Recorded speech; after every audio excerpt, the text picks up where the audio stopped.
Oh, do you think we're live, Graham?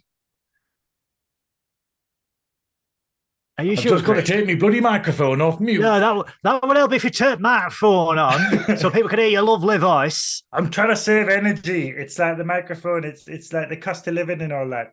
Oh, the cos he lives, as The the cozy. kids call me. The cos he lives. Oh yeah. Good evening, everyone. welcome to welcome to another live episode of Star Trek with Nerdy Up North.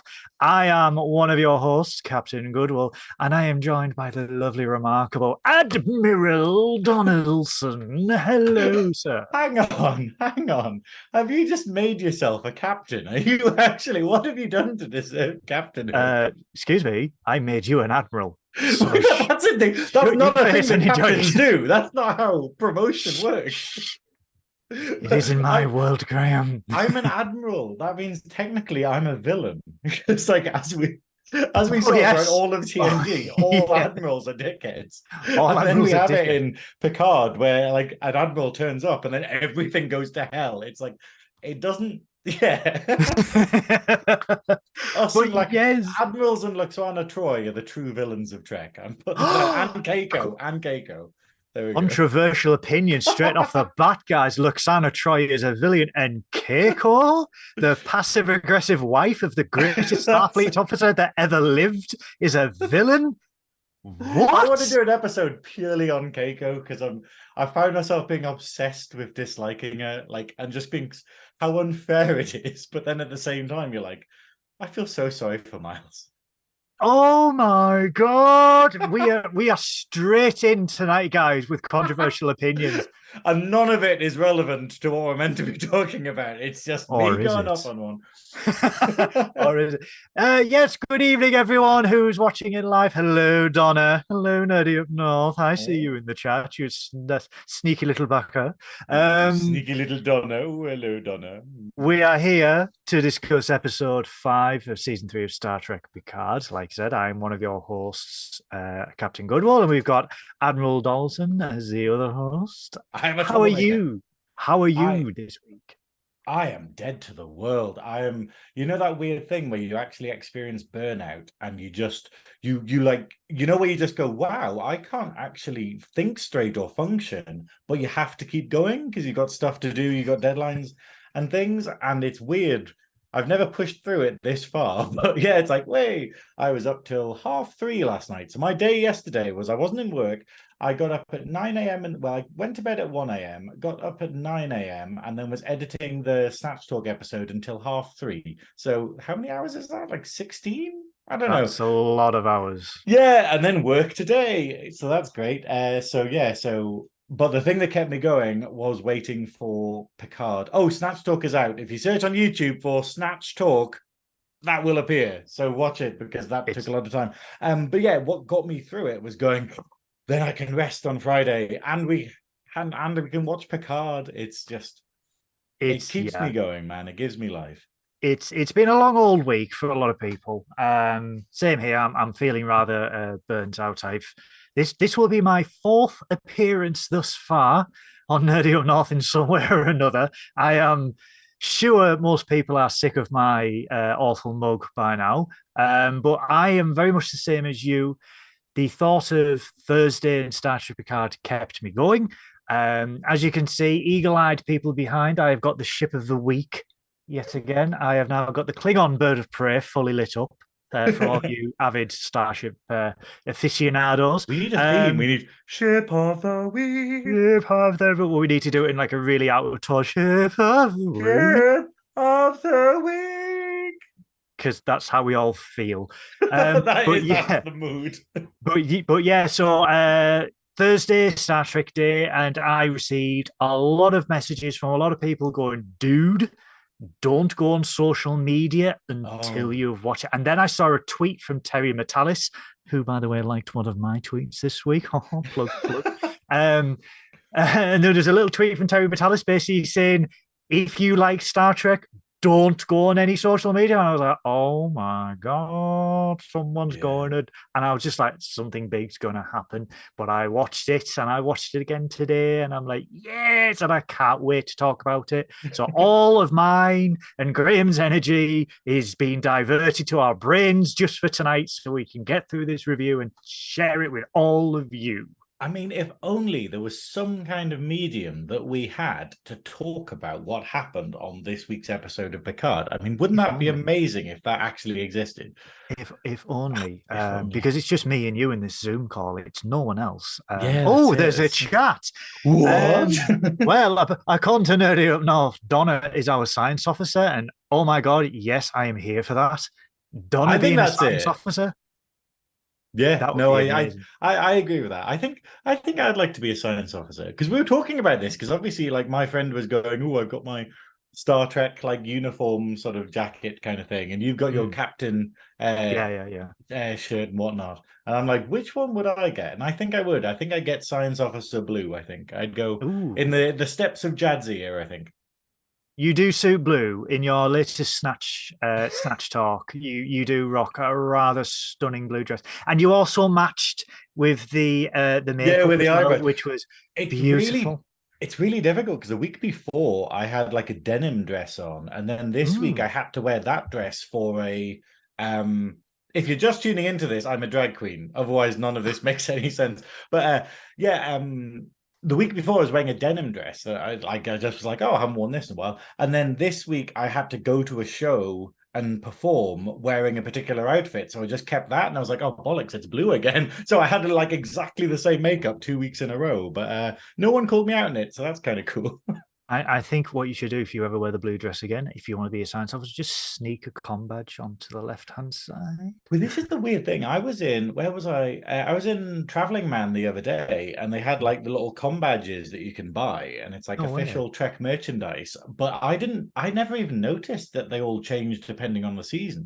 So they had like they had the Voyager and the was it Voyager? I think it's Voyager and Yeah, TNG com badges, and I was like, I did yeah. not realize they were different. And I'm like, Oh oh, I might yes. get a DS9 one if they exist The somewhere. we had yes the combat obviously with the monster maroons in the original series movies we had the elongated badge and then we had the next Hmm. gen one which was nice and round. We had the Voyager DS9 one, later DS9, which was like the little gold bars. Yeah. All they all change, and then the latest new Trek, there's been about 17 different variations of uniforms and badges, but at the moment with Picard, I think it's black bars Hmm. for Picard, so it's fairly dark. Probably nominated by a Dick Admiral, as we've established. Where they're like, oh, should we have a nice fun gun? No, black, make it dark. Um, but so yeah, shall we get into this week's review, Admiral? I think we shall, Captain. So this is Star Trek Picard Season 3, Episode 5, titled Imposters.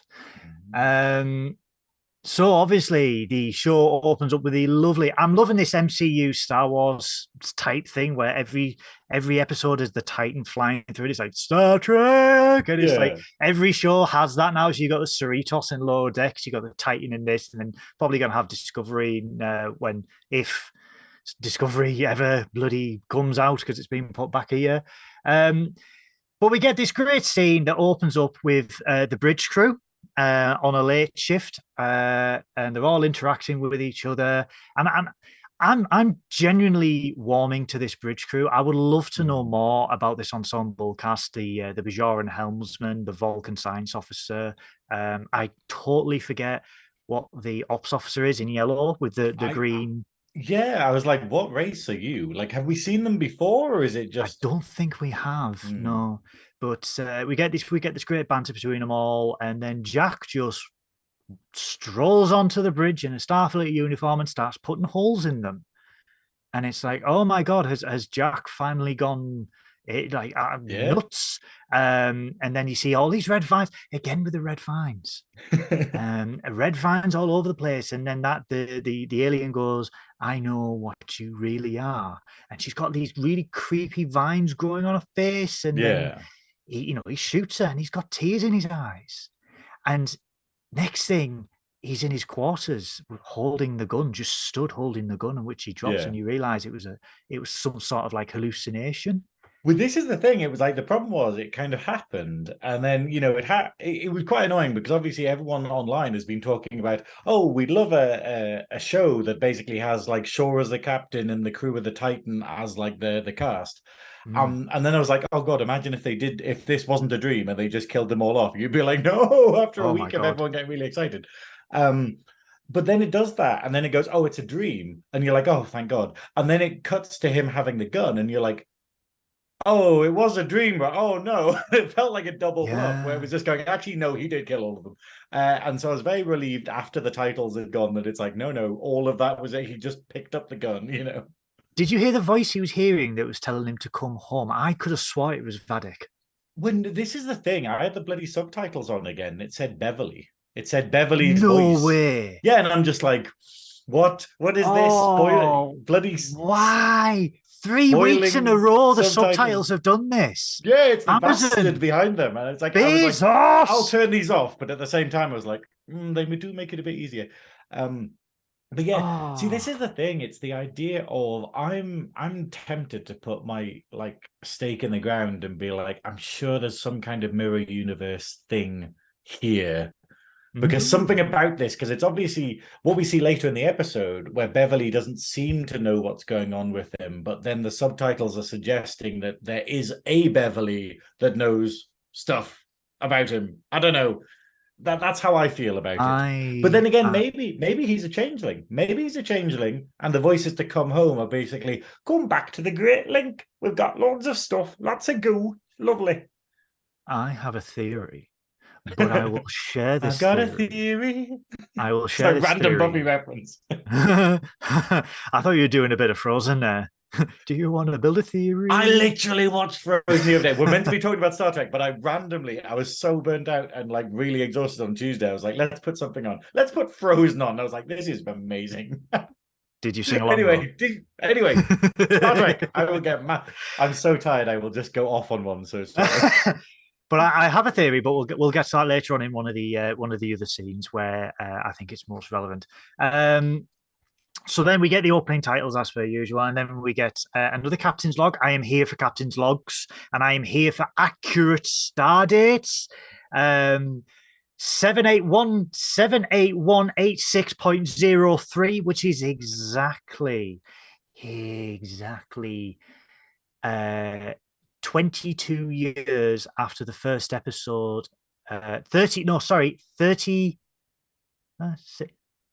37 years after Encounter at Farpoint, because Picard is set 22 years after the events of Nemesis. Not 20 years, 22 years. Wow, right. Did that you took do a lot of anything maths else with your day, or was it just sitting there no. being like, right, okay. No, get the abacus out. Sleeper for people without honor. I don't sleep. That's amazing. That's amazing to know that they've gone that level with it. There's a consultant on Star Trek called Jorg Hillebrand, who is posting on Twitter at the moment, and he pulls up on these little details. And he mentioned it again this week, that how awesome it is that they are so rigid with this like stat, because obviously the original series is like 1010 point to the power 10, and then Discovery is like, star date 1,300,000 because it's 1,000 years in the future. But this is like, no, it's 37 years after Encounter of Farpoint, so it's actually 7-8 because this would be this type of season. I'm really down for that, because it would be season 37 if it was still the Next Generation. So I'm like, right, okay, that's fine. I always think though, what does point mean? Like, surely if you were going to make a date system, you wouldn't put like partial days in it, like, because is the point the hour, or is it like literally like just like, oh, you know how we'd have the 3rd of March? You'd be like, well, actually, that's 0.1 of March. That would be really interesting if it was like it goes from 0 to 24 and it's like 0.1 and it's 1 a.m. in the Yeah. morning or Well, point one wouldn't three. it be 0.26, wouldn't it? Because in DS9 there's 26 hours in a Starfleet day or something, isn't there? That's for Bajor because the Oh, is station is it? Bajoran, so it obeys Bajoran timescales, which I always thought like, well, if Starfleet's 24 and this is 26, that's going to be very confusing. Yeah, how are more people not late? Like Yeah. everyone just late for work every day. Be like, I don't fucking know. What time is it? It's 26 o'clock. Oh, damn, I'm late by 2 hours. And it's just, Yeah, and then him yeah, being like, "Oh, really meet in confusing. this room at like 0300 hours," and you're like, "What? 3 a.m. You mad bastard!" But we get this, we get this lovely shot of the Titan being repaired by the all the little worker bees, which Mm, is it's kind of cool because you see this in Voyager where like Voyager gets the shit beaten out of it, and then the next episode it's pristine, factory fresh, and it's like yeah, that's how it gets repaired because you've got these little tiny robots going around and cleaning it all yeah. up and waxing the body and stuff. I think that's really cool. But so acting Captain Riker is basically saying he's waiting at the vented Federation space and they're waiting and they're getting repaired. And you get Shaw, Seven, Riker, and Picard in the observation lounge, just basically saying, how did a changeling get on board?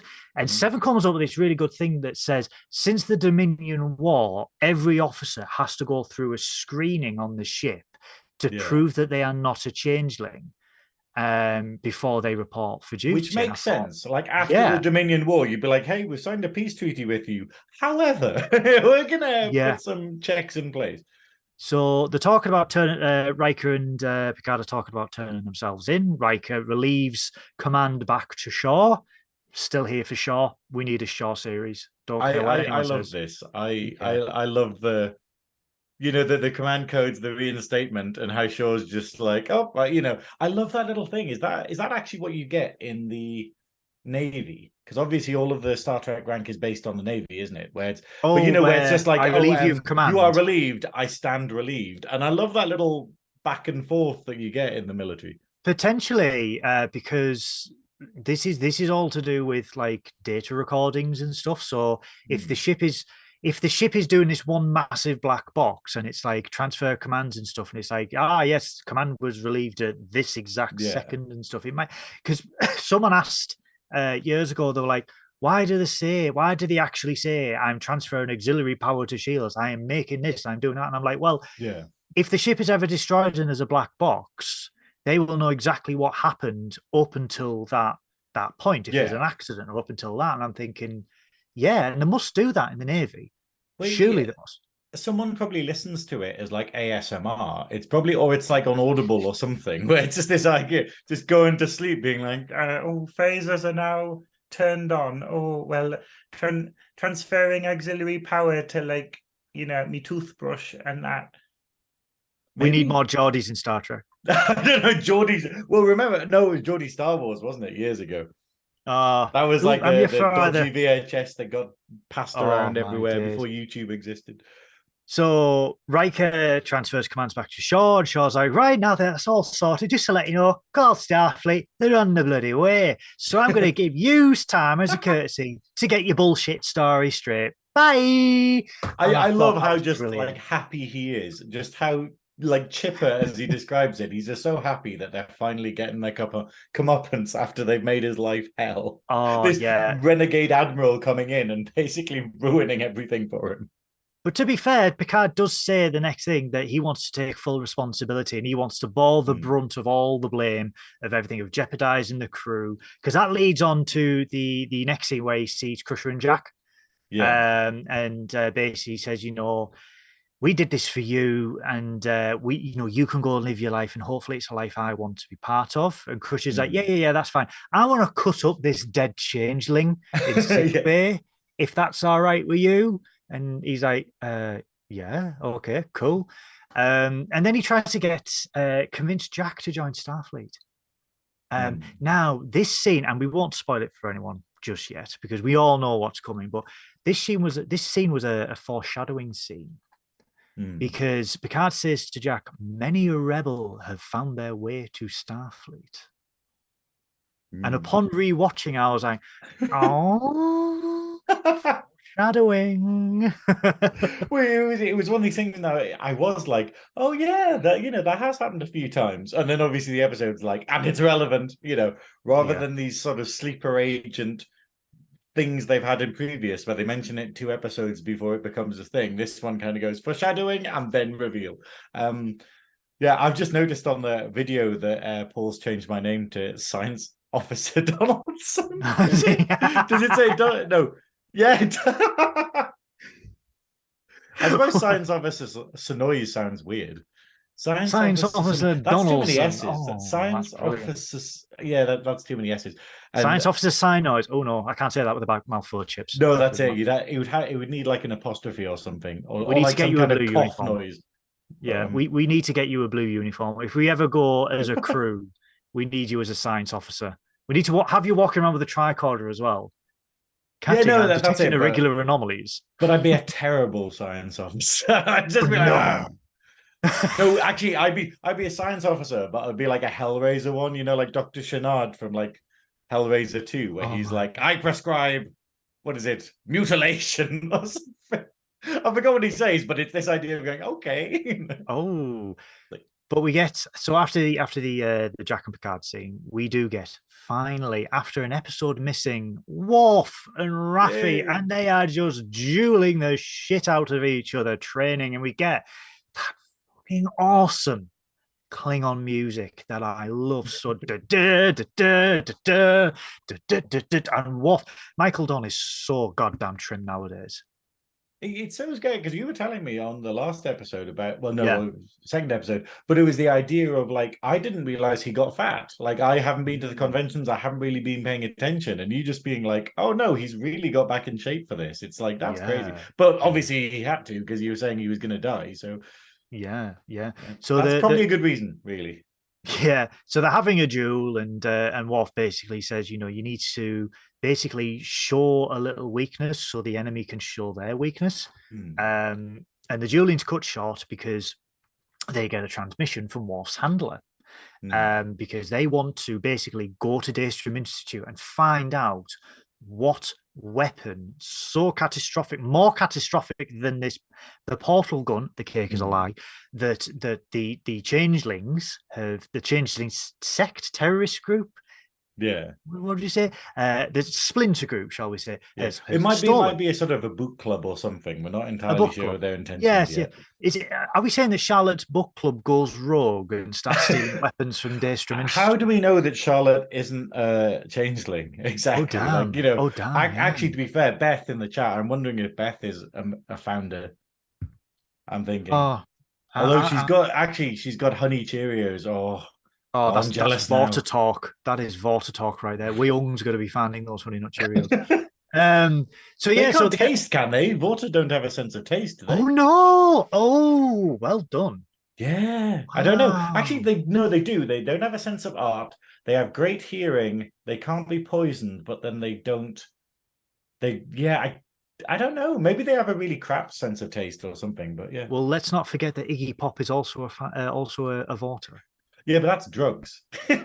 If Iggy Yes, Pop can't taste anything, that's because it's Iggy Pop. It's just like, Iggy Pop and already technically went he on. should Yeah, be dead. Iggy Pop only joined DS9 because he saw Ketracel White. So Well, that's not anyway, like they're like it's not a real thing. It's a TV show, and he's like, I don't care. it's milk, Iggy. Doesn't matter. Put it in my neck.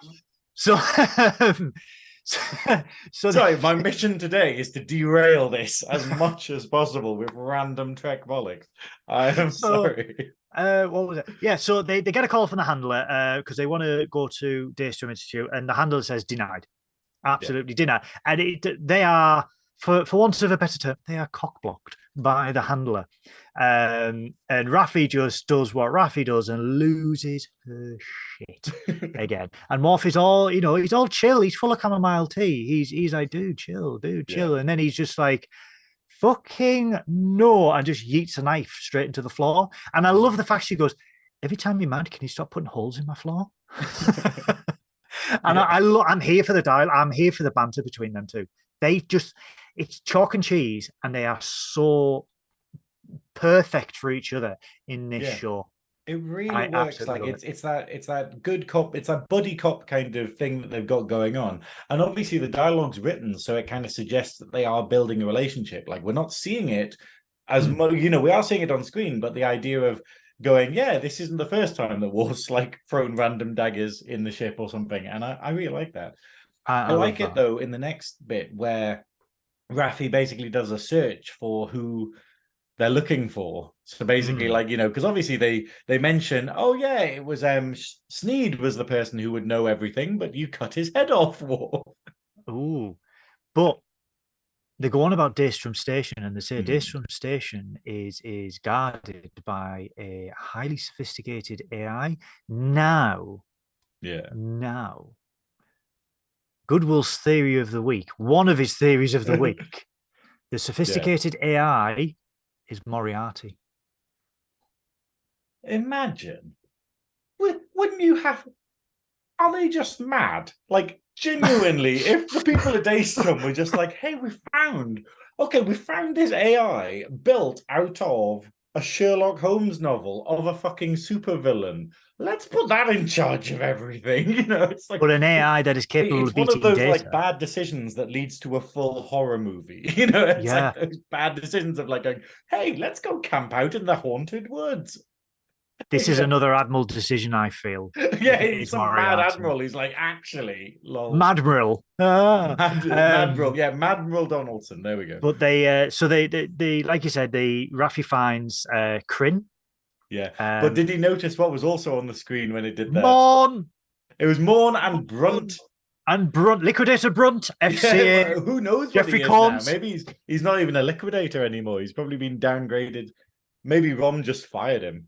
Maybe he became a changeling and became a literal liquidator. Oh, sorry, bad puns. I know. There's I got to don't be a care. poster out there. Surely someone on DeviantArt has done a sort of really dramatic sort of Liquidator Brunt spin-off or something. I sort of did one when I worked for a bank because we were regulated by the Financial Conduct Authority, the FCA, and I always thought the liquidator Brunt ran the Financial Conduct Authority because it's Brunt FCA, and I'm like, Yeah, yes, the Ferengi, of course, they are the ones that regulate the banks. yeah. Um, so yeah, so this scene is really good because obviously it gels well because they go back to Metallic Prime, Mm. because they find out that it's Kryn who was facilitating Sneed. And they rock up to District 6 and everyone deserts like a Wild West scenario. Yeah. And immediately I saw the mobile emitter on Raffi's arm and I was like, it's the mobile I emitter. did not. I Yeah. literally, when that happened, Oh. I was like, wow, did you notice it immediately? She turns around and you can see this like shiny object. And I was like, oh, that's a mobile. And I was like, how commonplace is like this 29th century technology now? Savvy just, oh yeah, eBay straight away. Let's get these sold out. But Although I have to say, obviously it does play out, but wouldn't you hide it? Like, would you mm, not like put it hell yeah. on the back or something? Crazy talk, I know, but Has no one learned from Red Dwarf where they just have a H? Hide the H. yeah, that's it. Just wear hats. Wear It's hats, just yes. like So they go on, and Raffi is subtle as a fart in an elevator, and she's like, "Bang bang, we're looking for a crane," and everyone's deserted. Worf's just like, "Yeah, I'm just gonna get on my knees and chill." yeah, And I love that because it's very. It's just very the Phantom Menace with Qui-Gon Jinn, and he's just yeah. like, "Yeah, they got to go. I'm just gonna meditate. I'm just gonna wait, and they will come to us." But then we go straight back to the Titan, and we see the Intrepid warp in. Hmm. Brilliant, brilliant. So this is a Dudestat class starship, partly A named dudestat. Druda. Dudestat. It's Okay.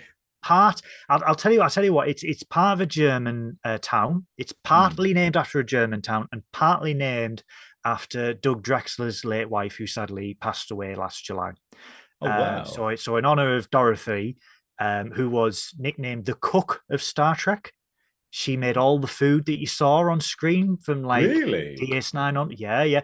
You know the chef in Enterprise? Hmm. That was Well, Dorothy. well, we Yeah. know who it is, and we're not It, happy about it. well, yeah, yeah. Because that's But that bullshit last episode. all the food was prepared by Dorothy. So in honor of Dorothy, they named it the Duda Stat. So Dorothy Druda and a German town. So that warps in. Very, very unique design by Bill Krause, who also designed the Titan. So we're getting a lot of these wonderfully unique designs that we haven't seen before, but also feel very, very Starfleet, very next gen. They all share the Yeah. same parts, like the Enterprise and the Reliant did and stuff.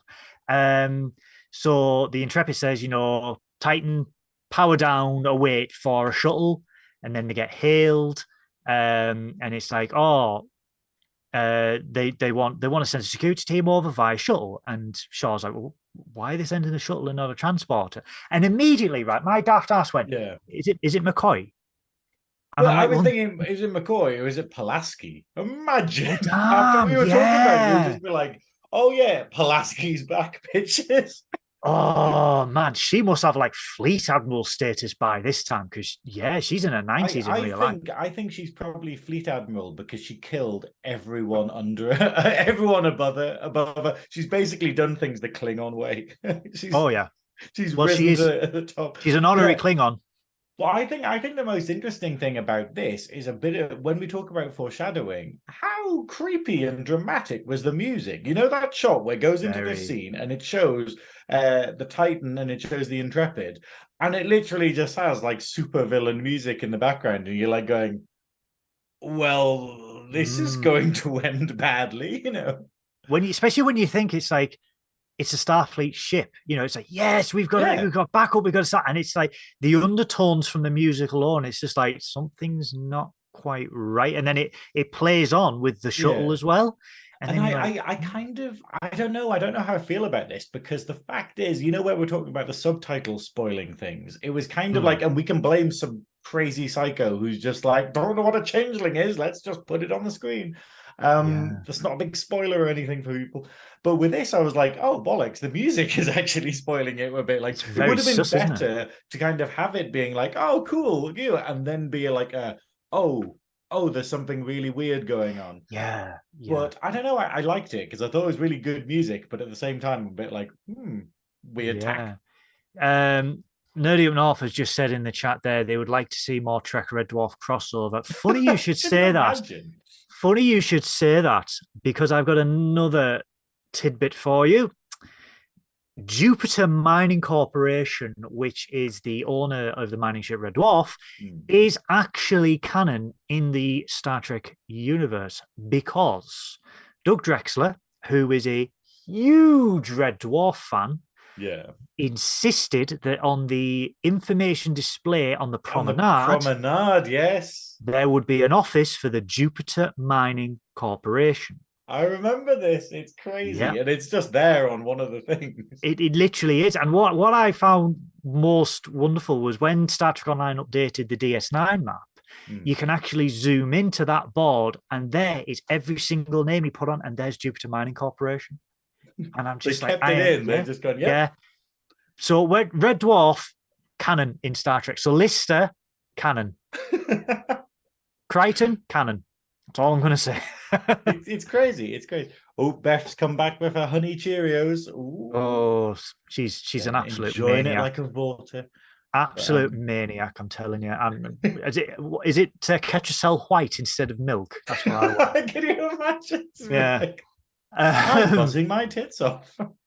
So we then get to, obviously the shuttle arrives on the Titan, and we get to the scene where we see now Ro Laren. Now, were you expecting this at all? Oh, hell no. Like when we're talking about stuff, like me talking Trek to like literally, I went into the local Games Workshop the other week randomly because I was in town and just ended up talking to him about Picard and Star Trek for like an hour, and I was just like, oh, that's kind of crazy. But he's obsessed with it as well, and we were bandying theories around and stuff, and the idea of it closing this sort of like not plot hole, but like open-ended, with loose TNG. end. Yeah. I never even had that on my list. Obviously, we have like Moriarty, we have Sealer, we have like, maybe Locutus, maybe there's more stuff to be done with that, and then obviously we have all the loose ends from DS9 and things. But it never even crossed my mind to actually try and cross off Ro Laren. Because and it is, and it's Yeah. this, and it's wonderful, this episode, that it basically Ro Laren appears and we get into the whole how Picard has been harboring this sort of bitterness for this amount of time regarding it. I'm going to be honest with you. So I thought, because obviously the synopsis of the episode says, like former crewman, blah, blah, blah, blah. Mm. And it's going to sound so stupid. I thought it was Reginald Barclay. See, I that's it. That's genuinely another thought thing. that. You've just mentioned that, and that never crossed my mind that they might get Barclay in. Yeah. Imagine if they get to Daystrom and Barclay's there. Oh, Actually, going back, what bastard would be mad enough to put a Moriarty AI in charge of Daystrom? And it's literally Barclay. It is literally, that is, oh no, oh Admiral no, that might be what Barclay. happens. Oh Admiral God. Barclay. I'm telling you, it's happening. God. Can you But imagine they get there and Barclay's like, so, may have done a thing, problems. and then the doctor's just sat there, just shaking his head. The doctor's like, he won't let me turn myself off. Yeah. So we obviously get which most Trekkies assumed died when the Maquis were wiped out during the Dominion War in season 5 of DS9. We They're get like the totally wonderful wiped out. Like their entire totally movement. And the fact is, even if they could rebuild, there's no point because Yeah. Cardassia is basically destroyed by the end. Like I haven't played Trek Online, but I don't really know what the state of Cardassia is in this later universe. It's not really canon, so anything's up Mm. for interpretation with Card. I would love to know if Because if they Garak doesn't show take that. charge, is it? Because there's a couple of No, novels where they basically say Garak becomes like in charge of Cardassia, but I'm pretty yeah. sure that he's not, like in actual canon. Well, we don't know because canon is sort of canon is determined by what you see on TV and film. Anything Mm. in literature or books, I think it's called beta canon or soft canon. Right. So, like the They comic could bring books, it in if yeah, they wanted to. unless otherwise stated by Paramount, where they say, "Oh yeah, the comics, those are canon." Yeah. Like Star Wars does it. Say, Star Wars said, when Disney took over, the extended universe that from the books. Yeah, that's nothing. That's gone. This is canon. Like the Clone Wars, that's canon. And you're like, right, okay. So they set their path. Star Trek sort of done the same. So with Ro Laren, I'm just here for Michelle Forbes because I absolutely love Michelle Forbes. And I tell you why, because, and you're going to laugh at this, she played a bastard of an admiral in Battlestar Galactica. She was Admiral Helena Kane, right, Mm. of the Battlestar Pegasus. And I was fuming at this week's episode because I thought she was such a bastard, yet so good in that series, right? And so many Trek alumni behind the scenes worked on that series. Why the hell did you not call her ship the Pegasus after the ship from Battlestar? That would have been such a tremendous callback for people to say, all right, that's the Pegasus. Oh shit, it's Michelle Forbes. Because the way she walks towards Yeah. Picard, it's like, oh, she pissed. Yeah. I think, I wonder though, like how much homage you can get away with. Like, would the Battlestar Galactica people be like going, actually, that's not copyright, but and also the fact of, like all the people like you, where you know a lot of stuff about the show before it starts, or you're looking into stuff like before the show starts. Is there an issue with basically what if people saw that the ship was called Pegasus and then went, and kind of guessed early, They even ship names. This is what's really bad about NDAs at the moment. Even ship names are confidential because they will say that ship names will give things away. Like if But you yeah, said will like, it? yeah, It's like you were saying about the ship that's got Esri and Esri and Bashir on it and stuff. Imagine if Little you saw that correction, that yeah. existed, you'd be like, oh, that's in the show, then that means these people are in it, you know. A little correction, and I will have to apologize for last week. I did get the ship wrong that Joe mentioned. It Oh wasn't yeah. Odyssey class, it was Aventine class.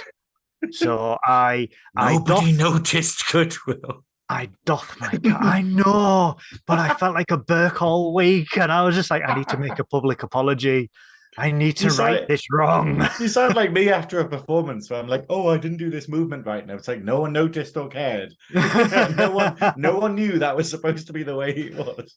But so yeah, so they even keep stuff like, because obviously space stations and stuff, they can't say fleet museum because you'd be like, oh, we're gonna go to a fleet. Do you know what I mean? Yeah. So they keep names and stuff quiet. But no, this scene, I was completely shocked to see Roller. I was delighted, and I was like, yes, after like Yeah. 30 years we've not seen it. And we see She looks fantastic for 30 years later, like. but actually we've missed a bit. Oh. We've missed a bit. We've missed the turbo lift scene with Riker, Shaw, and Picard. Oh yeah. This was so good. Where it's just like elevator music. Shaw's just like boom, boom, boom, boom, boom, boom, boom. Riker's like, can you not? Yeah, that's it. And then he's, Shaw just reads them to filth. oh yeah, when he's like, I'm feeling chipper. Riker's like, you know, we saved the galaxy, right? And he's like, yes, but you also, and I've got it here. Yes, but let's not forget you also hot dropped the saucer section of the Enterprise D on a planet, or that time where someone threw the Prime Directive out of the window so they could snog a girl on Baku, or the time that you boys nearly wiped out the whole of humanity by creating a temporal paradox in the Devron system. And he just walks out. And I'm like, I am here for the mic drop moments for Captain Shaw. He's so fucking good. But then obviously Picard just being like, those were the days. Those were the days. And it is this idea of just being like, okay, it's a weird thing. Because obviously in episode 1, we were like, oh, it's weird that he would see them as like villains or bad guys kind of thing because of their previous things. And then now we're kind of like, actually in hindsight. To be fair, though, I mean, the saucer section of the D, that was Deanna's fault. Let's be honest with that. Who was in charge, though? Who was Deanna's superior? But who was driving? I mean, the woman can't even keep an accent up. So technically, why, she should not have been in charge of a starship. Can you imagine the debrief for the insurance company? I should not have been allowed to drive. That's it. I should not. Have you met my mother? Heir to the holy rings of Beta, don't you know? Imagine if you start the trial like that. Just be like, I am heir to the heir of the rings of Beta.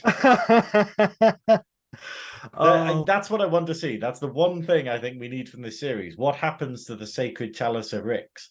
And has anyone watched it yet? Surely, yeah. Surely though, with the tragic passing of Michelle Beret Roddenberry in 2008, I want to say, that has to be a shout out. That has to be a shout out. She was the computer voice for the next generation. She was everything, obviously. She was Nurse Chapel, wasn't she? She was. I nearly said Nurse Chappelle. And I'm like, that's a totally different series. It's Dave Chappelle, but they literally re-edited the entire original series to replace Dave Chappelle with Dave Chappelle, and just be like, what is this? Oh my days. So obviously we had the turbo lift. Say we see Roll Laren, and then we have the bomb drop that basically, oh yeah, you Riker, you're being charged with treason, and you're like, oh damn, treason? Yeah. Really? And you're like, right, okay. And then a nice little quick scene with 7 of 9 finding Jack and basically saying, come with me. And Jack's like, oh. And I honestly thought Jack being Jack the lad, he was going to go, oh, okay, yeah, why not? Yeah. But she takes him into the, she just basically says, come with me. She's got a hold on and everything like that. And then it goes to quite a fun scene of the autopsy. Yeah. with Beverly Crusher and just Did you ever LaForge expect to say those words today? Like sort of autopsy. fun scene autopsy, you know, just like, yeah. Oh, those were the days. No, come on, we're having an autopsy. Get in. I love though. I mean, again, the crew of the Titan that they've got, the actors are brilliant. Sydney LaForge, she's one of my favorites because it's like Crusher's dead professional. She's doing this autopsy and stuff like that, and you just see like Sydney in the corner just going. It's just like, yeah, I would do the same. Yeah, well, it's that weird thing, and I'm just like, oh, it's just a dead changeling. I'm like, no, well, it's you dead. Like there must be something that triggers in your brain, being like, hang on, this is my corpse, effectively.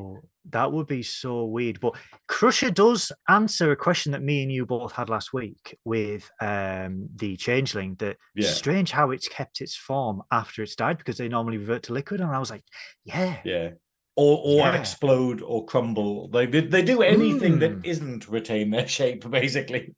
yeah. And little nod to this, the little tricorder sound effect. I loved hearing that again. I've Yeah. missed these tiny little details in new Star Trek. I had it later with the hollow sweet doors. Like the noise the hollow Yes. sweet doors was the thing where I was like, oh, that takes me back. Yeah. Yeah, little bit of an Al Pacino. Oh, Um, but yeah, so they're doing the autopsy, and then they cut her arm, and then the revelation is basically, oh damn, like they have replicated, like they could pass a blood test. yeah. This is, which is terrifying. The idea of, previously we had changelings where like they just looked the part. So basically they had no internal organs, but they were the right shape and they looked right, but they didn't actually have any internal organs or like, respiratory systems. So they didn't technically breathe, so there was ways to catch them out and they didn't have blood. So the idea is that obviously all of the stuff in DS9 that they use to get around changelings is blood tests. So basically, Yeah, when in the middle of the Dominion War, they have it where everyone who goes into a meeting will have to prick their finger. And then if blood doesn't actually come out, same as The Thing, same as John yeah. Carpenter's The Thing, and that's how they caught changelings out. It's the idea that changelings can now do it on such a level that they actually go, oh, actually they have hemoglobin now. They can bleed. Yeah. They can replicate an entire, respiratory system. Is Odo couldn't even do fucking eyes right. It's It's terrifying, like, isn't it? Or ears. It's yeah, that's yeah, it. It's like he couldn't even do like sort of the face right, and then it's yeah. this, and the idea that like now there's changelings who could just be like, I always wondered that actually with a female changeling, why she looked like she looked. When you're like, I'm assuming that you are able to be anything you want, like because when we had changelings, it can perfectly replicate people, and then she chose not to, and you wonder if maybe she did it to make Odo feel comfortable, but she could have looked like a perfect human. But then why did she do it when Odo wasn't around? It's I, very yeah. Because or I maybe have she was another. crap as well. Maybe her stuff was leadership, Well, I have another or like genocide, whatever there's skill a say it is. there's a thing later on, and I'm going to reference Discovery with it later on, because after this autopsy scene, we do go to the observation lounge where Picard's steaming, and Riker's trying to diffuse it, and he's like, "Dude, it's been 30 years," and Picard is, I've never seen like Picard steaming after. I mean, after 30 years, and he's like, she betrayed Starfleet and stuff like that. Wait, Um, she betrayed Starfleet because if you don't know, if you are not familiar with the Bolaran background, basically what happened is she was a terrorist sympathizer that rejoined Starfleet. So she basically went to jail. She rejoined Starfleet, and Picard got her on the crew. Wasn't very happy about it, but then over the course of a season, I think it was a season, basically sort of built a bond with her and gave yeah, her chances, and basically went, look, actually, I'll totally help you rebuild your life, and I trust you and things. And then basically he sends her in as a sleeper agent to a terrorist cell to basically go, hey, infiltrate this terrorist cell and sort of help, sort that out. And then at the end, she basically defected. So she actually sympathized with them, joined with them, and then became a member of their organization that basically spins out into wider Trek stuff, like Yeah. they're into DS9. And the betrayal was insane. Like, Picard kind of wasn't expecting it. And at the Mhm. same time, it was this, I don't know, because I think he really felt for her as like sort of like a daughter figure. Yeah, And then the actual her turning around, and it's unrealistic, because I remember even when I watched that episode now, I'm a bit like, it's not that bad, but it's like, oh well, she kind of went with what she felt, and she's like following her kind of moral, her morality. But Picard's reaction to it is so dramatic. Like, he it's really very goes off the deep intense. end, and it's Yeah. it's one of those disconnects where you kind of go, oh, maybe I don't empathize fully with Picard as a character, but it's because Starfleet is a way of life. Starfleet is like Starfleet is a way of thinking that we as a viewer don't really fully appreciate, but it doesn't usually matter. Yeah, it's because what you have to remember is Picard at this stage, so this is 24 or 2. Hmm. Picard's been in Starfleet for damn near 70 years. Yeah. So Starfleet, like when he said to Jack in the flashback in the last episode, where like, do you have any family? Starfleet is my only family. What you have to Yeah. remember is, for people like Picard, and you see this in real life in the military, in the Navy, in the Army, and stuff like that. For a lot of people, those institutions are their family. They Yeah. know no other way. They know no other life, because they have dedicated a huge portion of their life to the service. And Picard was no different. So Picard, if he joined at 18, which I believe was when he joined, Hmm. it's damn near 70 years, 80 years that he's been in Starfleet. So he would know no other way. So for someone, for him to give someone his trust, mentor them, and then betray Starfleet, it's like they betrayed his family, him and Hmm. his family. So I could sort of understand his anger, but I do agree that it was a little bit like in the Next Generation, because this was the second to last episode of season 7. So Wow. Roll Yeah. Roll Aaron defected to the Marquee, and then we got All Good Things 1 and 2. Was it So really that late on? it was the That's second to last. crazy. Yeah. So we didn't really fully understand, because let's be honest, we had that episode, a season finale, and then uh four movies, Hmm. right? So we didn't see him fully get to grips with the repercussions of what had happened. Like, he put his career on the line, he'd risked everything to get her on the Yeah. flagship. She was a terrorist on the flagship.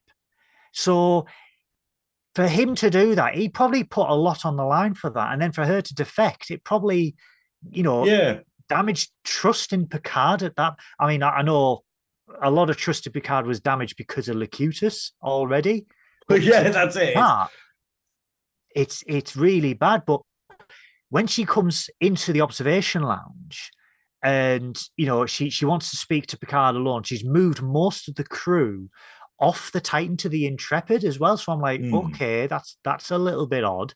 But then she speaks to Picard, and then we get one of two beautiful standoff scenes Hmm. between Picard and Ro, where you can see this tension, this animosity between them both, Yeah. with what went on 30 years ago. Well, I love the fact of, obviously, in this scene, like, Riker's like, hey, I'll do the talking. And then Ro basically goes, hey, you go off. I'm just going to talk. I want to talk to Admiral Yeah, Picard. And then Picard does not pull any punches. He immediately insults her. He immediately goes for the throat. And you're like, that is not what you do to yeah, someone who is doing your sort of court martial. You want to get them on your side.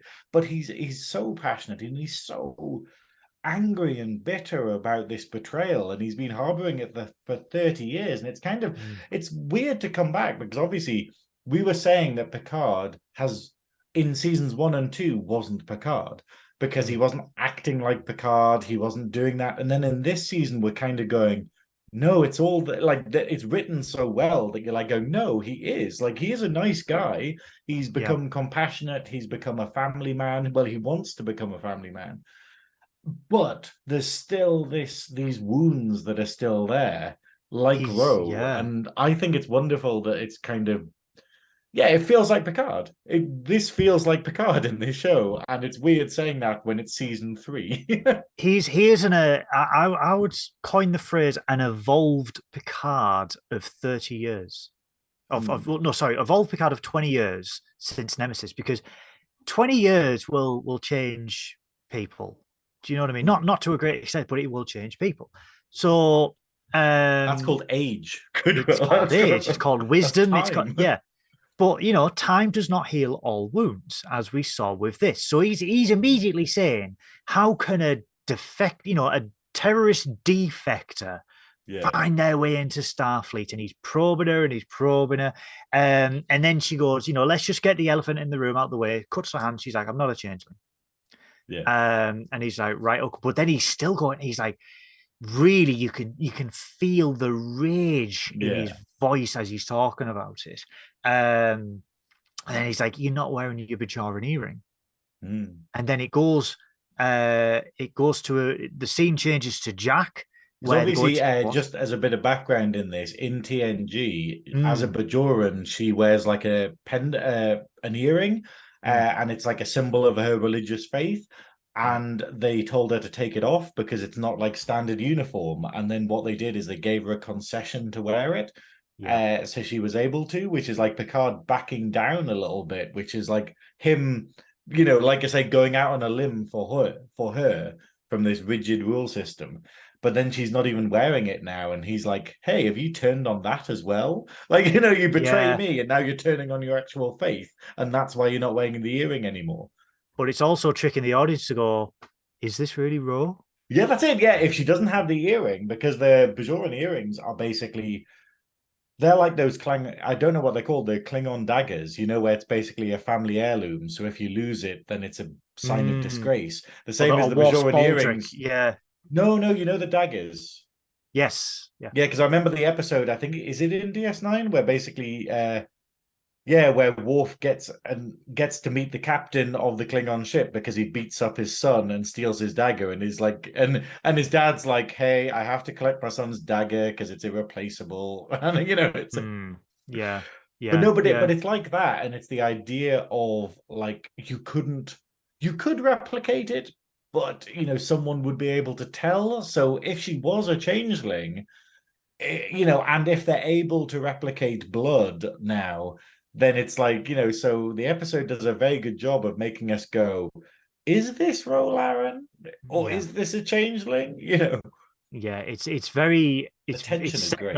it's setting up the audience to also have their own doubts, because then it goes back to Jack, Hmm. where Seven drags him into a quarters and she's like, we need to hide you, but we're going to hide you in plain sight. So put this on, gives him a duffel bag, and in the duffel bag is a red uniform.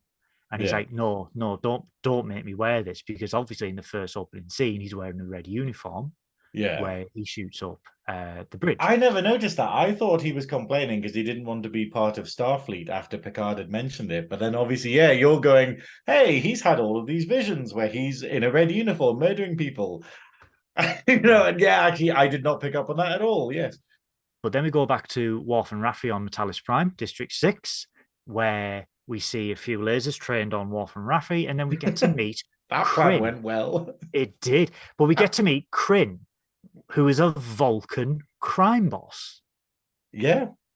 And And and once yeah, again, this series being brilliantly written, I made it, and yet again, I wrote a note down and then had to cross it off because it went, aha, we knew you'd ask that question. Here's an answer. But yeah, sorry.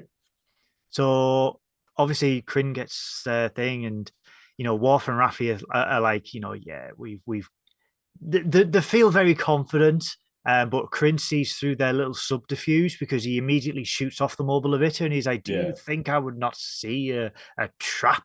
Do you not think I would think it logical that you would set a trap? And it's only Mhm. logical that I would set a trap for you." And he pulls Raffi from a sniping position, which I thought was really good. And then we go back to, I can't believe I'm saying this, Autopsy Part 2, Where The Beverly is revenge. the revenge. Yeah. So Beverly has finished her autopsy, and she's basically they've dissected the changing, and it's like this changing has been able to fully replicate organs at the minutest level, and only when you fully dissect them do they return to their liquid form.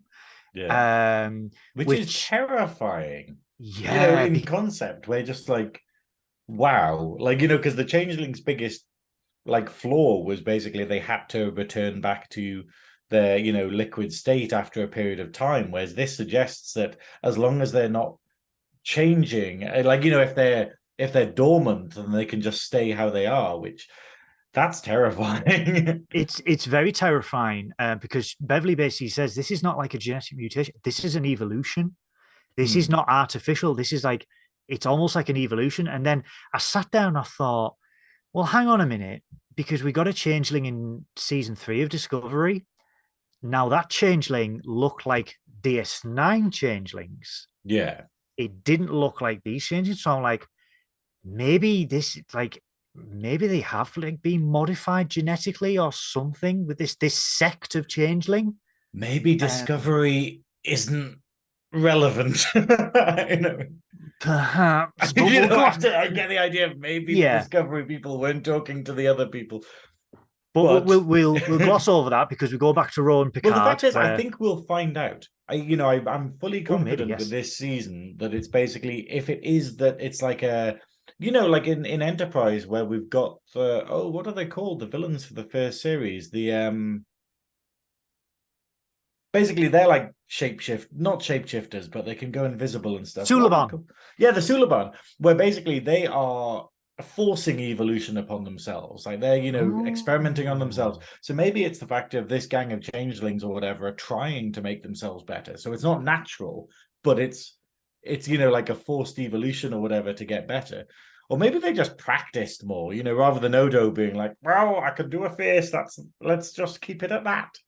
Yeah, potentially. Yeah, I didn't think of the Suliban because the Suliban were only genetically modified Well, due it's to because, help from which the is the weirdest future. thing, but it's because there was a guy from the future being like, here's loads of science that you don't have yet. And you're like, this Do you is know so who many that plot was? holes. I don't know where to start. This is more than Harry Potter level plot hole. This is just like, oh, what the fuck? Do you want to know who that was, Graham? Dave Benson Phillips. Captain Jonathan Archer. What? The villain, the villain from the future, Yeah. was going to be revealed before they wrapped up the Temporal Cold War sooner than they wanted to. It was going to be Jonathan Archer from the future. I did actually know that, and I don't know how because I haven't looked into it. So it must be in the show somewhere. No, it was. I Is got it not that told. just? I think actually maybe it was him doing the voice or something because I'm pretty sure I clocked on in like series 3 or whenever they appear again. I'm pretty sure I was just like, oh, is that actually him? I got told by Brannon Braga and Ronald D. Moore at a convention because someone said like because everyone wanted to know like right okay yeah Enterprise great show who was the dude in the Temple Cold War and Brannon just went out and said yeah it's Captain Archer. Yeah. That was the plan. And everyone was like what you did. What? And they were like, how would you do that? It was like, oh, yeah, we had this awesome story, but UPN didn't like it, so it's Captain. I was like, oh, the potential that we could have had. But we might Yeah. have. We don't know. We might get Well, Enterprise season 5. I've just noticed in the chat, Amanda is talking about how much she loves Faith of the Heart from Enterprise. How I believe she's saying it's her favorite theme song that has ever existed. She's not saying that at all. She It's hates very it. polarizing. But I just love the idea of like, ho, ho, ho, Amanda. Let's Oh, it's I very got polarizing. faith of the heart. Russell Watson, you sexy minx, doing a Rod Stewart cover. So after the autopsy, we go back to Picard and Raffi, not Raffi, Picard and Ro in the observation lounge. And he's still, he's probing her and he wants to know what's going on. But then she's more concerned with Jack. And she's like, let's talk about your son. And he's like, I've only known him for a few days. And you can see that there's this distrust between them both, and there's more Yeah. probe, and it's leading the audience to go, right, she believes he's a changeling, he believes she's a changeling. Yeah. And then he gets the message from Crusher, which is basically changelings can pass blood tests, trust no one. Yeah. So he very calmly goes back, and she asks about the changeling, and he's just like, "Yeah, we know nothing. We killed it." And Yeah. so he says, "Right." She goes, I'll "I show want to you see the the body. remains." Yeah, and uh, but before that, we finally get the backstory for Ro Laren, Mm. where during the Marquee, before they were wiped out, she turned herself back into Starfleet, Yeah. who rehabilitated her, and then she was hired by Starfleet Intelligence because of her obviously terrorist background. And Mm. essentially, this person has clawed her way for 30 years, has clawed her way back up the ranks. And you can tell, I mean, Michelle Forbes is a brilliant actor. She's absolutely brilliant in anything she does. And you can Yeah. tell she's portraying the pain of what she's had to go through to get the trust back from people. And then obviously he goes on about the changeling, and they say, right, we'll go to sickbay. If you want to see the remains, let's go to sickbay. We then get a little brief clip of security guards from the Intrepid looking for Jack. And immediately, I don't know if you Yeah. did, immediately I looked at it and went, changelings. I didn't, because I didn't want to think that it was so dramatic. I didn't, I was kind of going, I was assuming that there were going to be changelings on board. Like I did think that the people that came on board with the shuttle, I was like, they Mm. might be suspect, and they are. We find it out. But Yeah. I didn't think the whole crew would be, I didn't Oh think. no, those are the same guards that went on the shuttle. They Yeah. came on the shuttle. So yeah. So we get that, and then Ro pulls a gun out on Picard and then just says, change your plan, we're going into the holodeck. And I'm like, Yeah. oh, okay. Yeah. Vulcan So love slave. yeah, but unfortunately we got 10 forward again. And they're getting some good use out of this bar set. That's all I'm going to Yeah, say. some bastard had to build that in a day. They're gonna Yeah, get the we use out we of it. we did this a season ago. We're going to use it. So Picard goes behind the bar, does the very sneaky safety protocol, Yeah. and then whacks out a gun. And then we get another terrific back and forth between Ro and Picard again, and you can tell it's the tension's boiling over, and it all leads to basically Ro saying that 30 years she felt betrayed, he felt betrayed. Mm. But she takes the upper hand and lowers a weapon. Yeah. And then he lowers his weapon too. And then she just says, look, I believe Starfleet is compromised at the highest level. Do you trust me? Yeah. And just the facial expression that Patrick Stewart has with this, Yeah. where he's like, and he just looks and he looks and he just goes, yes, I do trust you.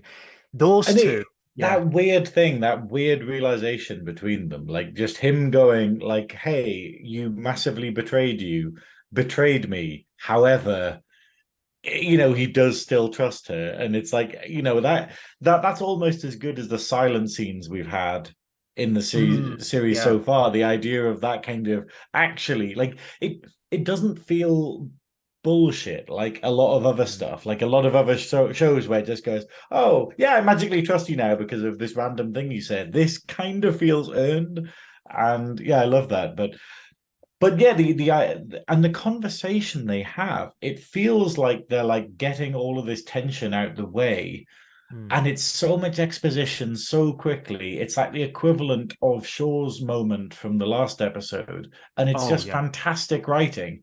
And the idea that you realize that actually she's not a changeling, she hasn't brought him here to like shoot him or something or replace him, Mm. and she's done it because she literally needs to speak to him without anyone else being around in a place that probably isn't going to be monitored, you know?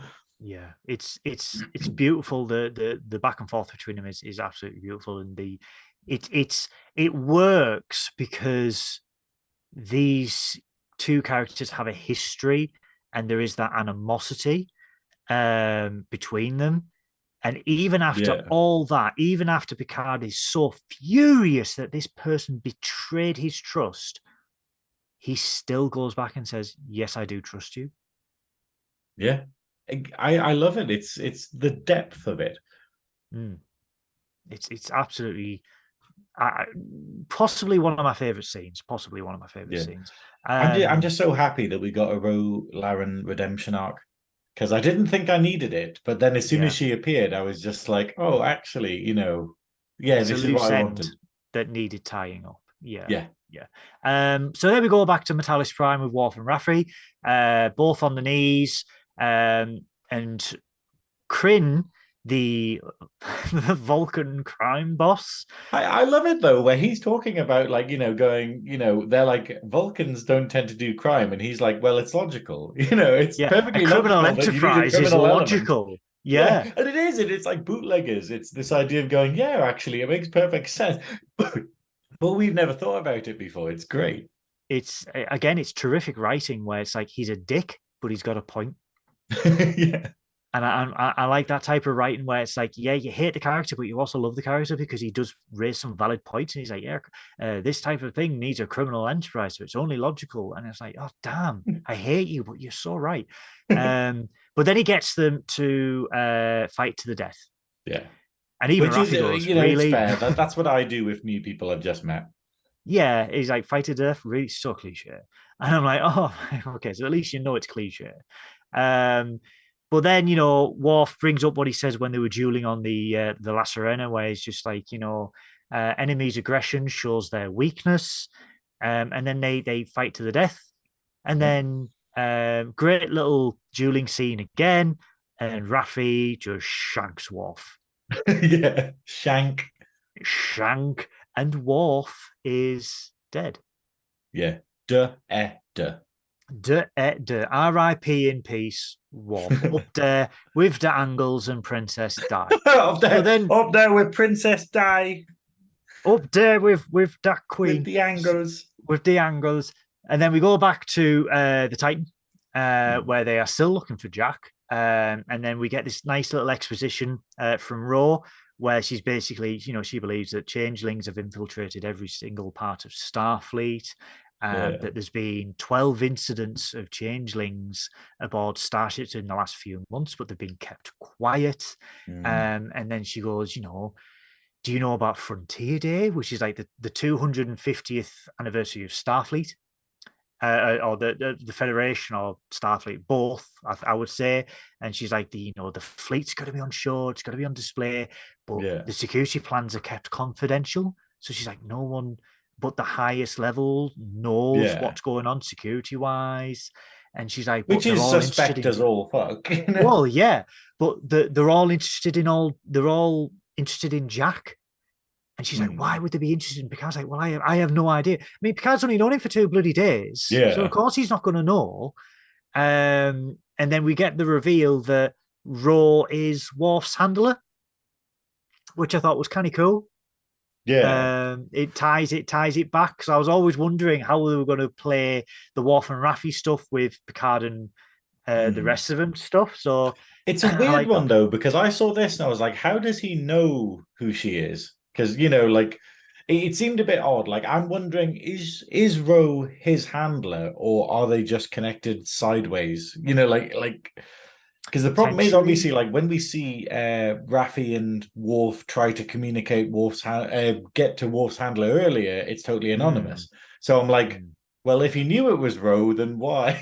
Like so I don't know. yeah. I wouldn't. I don't want to say that that's the relationship they have, but I like the idea of them still having a relationship.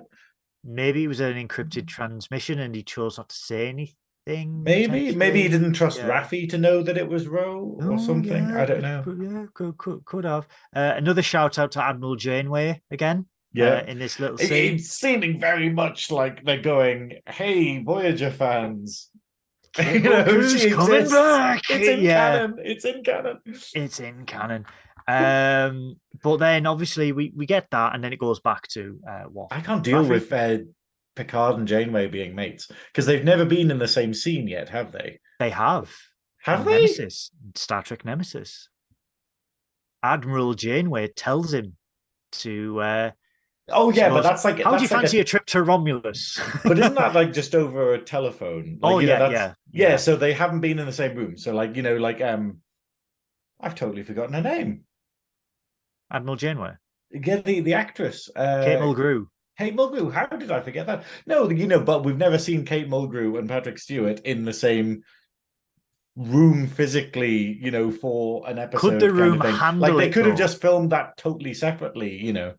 Could the room handle so much big D energy from Kate Mulgrew and Patrick Stewart? No, they literally it would just be there'd be ruptures. That's what would happen. But There'd be coffee everywhere there'd and be tea. coffee and tea everywhere. It'd be Earl Grey Oh, and there'd be tea everywhere. chalk and cheese. That's how the That's fight would be. Oh my god, Earl tea Grey hot and she's versus like coffee. coffee black and then Oh, the ultimate and showdown. then Cisco just appears and he's like Ractagino. Bractagino. Oh, that's a great meme, that isn't it? It's just like Picard's like tea, coffee, and Cisco's just sat there nonchalant going Bractagino. um, I have oh, derailed everything again. I am happy. This is my mission. I'm loving the derail. I am loving the derailment. But we go back to Worf and Raffi again, where they're like, confirm he's dead. Yay! Oh, he dead. Oh, he dead. And then Yeah. Scrin's like, Klingon blood, it makes me sick. And I'm like, okay, dude, calm down. We get it. That sounds like an emotion. It does sound very illogical, Crin. So the cart off Worf's body, and then Crin's basically like, "You work for me now, Raffi, and if you don't, I'm going to murder your son, your ex-husband, your granddaughter, your dog, your goldfish, and I might put your windows through as well if He you said, don't." I'm going to shit on your porch. Yeah, It and is I'm the like, logical way. Actually, it wait, is. no, it's turning into the eagle from the Muppets. It is the logical way. I love, yeah. Crin was a good character, and I say was because there is a power cut, and guess who gets shanked? All of his crew, Yeah, because da knife. yeah. There's Worf. Were you not Um, even slightly worried that Worf might die? no, because they ruined it in the trailer. Ah, boo. I was like going, really? Are they going to do this? But yeah, and then Yeah, it was they ruined in the wouldn't have done it trailer. that way. Yeah, and I love again a little bit of Worf comedy where he's like, "You were dead," and he's like, "I've learned the Kalis technique where I can reduce my thing to." Can we skip this because I'm losing a lot of blood? Yeah, he's like, I'm losing a lot of blood. I actually wrote down the fucking what is it? It's like, yes, I am in desperate need of medical Medical attention. attention. But I love the writers get Worf. Worf is back to being what he is in TNG in this Yeah. wonderful kind of like such a super serious, brutal character is Mm. incredibly funny when he says something that doesn't fit that. I think it's the idea of him just being this absolute like warrior ninja, but then being like, could we get this over quickly because I'm bleeding out pretty badly. It's so perfect. It is so quintessential, like TNG Trek, how they do Yeah, the writing, and it's. I have deeply missed this because yeah, TNG Trek had its very unique way of writing, and because the Shuttlepod show, shout out to the Shuttlepod show, by the way, because we're friends on Twitter, and I can't believe I say that. you're still beaming about this. I'm so beaming about that. You're still buzzing from us getting to speak to Joe. I am. I'm incredibly. But the Shuttlepod show is run by Connor Trinier and Dominic Keaton Mm-hmm. from Enterprise, and the producers behind it are wonderful people. They talk about how when they used to do filming, you could never ever under any circumstances ad lib or change the script. And if Really? you did, if you thought that something would be better, that Yeah, something would be better if you removed it or added it, yeah, that was 3 hours downtime why they called the writers from the production room at Paramount to yeah, come down and talk because Rick Berman and the writers and stuff never attended filming. They were like, yeah. this is the script, you will do this. And if Mm. you don't, I will not be happy. That's Um, crazy. so that meant like that sort of attention to detail with the script has really carried, and you can tell it's Terry Matalis because Mm. he's carried that over from when he was on Voyager and Enterprise. Do you know, Um, I thought that Andrew Robinson had a lot of like ad libs with Garrick, or at least where he sort of gayed it up a bit. Like it there was was a this idea. scene. There was a scene, Because and I know the you're first gonna. scene, if they were going, if like Rick Berman was going, hey, we don't want any gay stuff. How Mm. did they get that scene, the first scene with Garrick, where he's literally sort of putting his hands on Bashir's shoulders, being sort of like such lovely young gentleman kind of thing? You're just going like, what the It's fuck, man? it's it goes back I to, and I forget the can't lines, but remember. It goes back to this. I can't remember the movie, right? And I'm sure it's one of the Friday the 13th movies hmm. where uh, there was a lot of homosexual undertones. Are we talking But about Nightmare on Elm Street 2? yes, Oh, Jesus Christ. We could do yes, a full fucking episode. Paul, if you're still there, we need to do a Nerdy Up North that's dissecting Nightmare on Elm Street 2 because my brother did a blog about it. And he's like, when I started looking into this, this is the gayest thing I've ever seen in the entire world. yes. Like, literally, the main character he has a calendar of like semi-naked men and then a Kate Bush poster. And I'm just like, who did this set design? We Are we did do a supposed to Freddy. believe this guy has a girlfriend? We did do a Freddy review, but Yeah. to link what I'm Specifically basically two, saying, though. Okay. yeah, Anyway. what I'm basically saying is the homosexual undertones in that film were never picked up. And it wasn't until 2010 that the director went, They didn't shit, know. really? And now this is the same with Garrick. This is the same with Garrick. So Andrew Robinson played Garrick as someone who Yeah. loved Julian Bashir, who was sexually attracted to Julian Bashir. Hmm. Rick Well, he's Berman did not twinkalicious. pick He's it up. twinkalicious. He's a young Yeah, doctor. yeah, He's Starfleet. he is, and I will get Alexander Siddig on the show. So help me God. But Andrew Robinson deliberately played it that way. Now, also as well, going back to, and you'll know this scene, it's a later on scene where it's Garrick and Quark, and they are talking about prune juice, Hmm. where they go, look at this prune juice. I know it's Newcastle Brown Ale, but fuck it. Look at That this it's so prune good. juice. Well, how do they describe it again? They described it It's as so like sickly. It's like the Federation is like prune juice. It's so sickly sweet, but you know what? You learn to love it.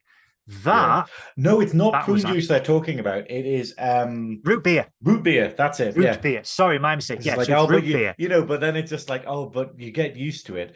And Mm. that one thing I read is that scene wasn't meant to happen. Like that scene was they literally just needed a scene to pad out the episode. So they wrote that dialogue. So that's why it's totally not related to anything. It's But the literally just script was, Garrick yeah. and Quark like going, hey, how does this situation affect us? But then it's one of the greatest scenes in DS9. And it was Like, not planned in the way that they executed it. And it was one yeah, of those where they got someone down from the writers' room, which never happened. yeah.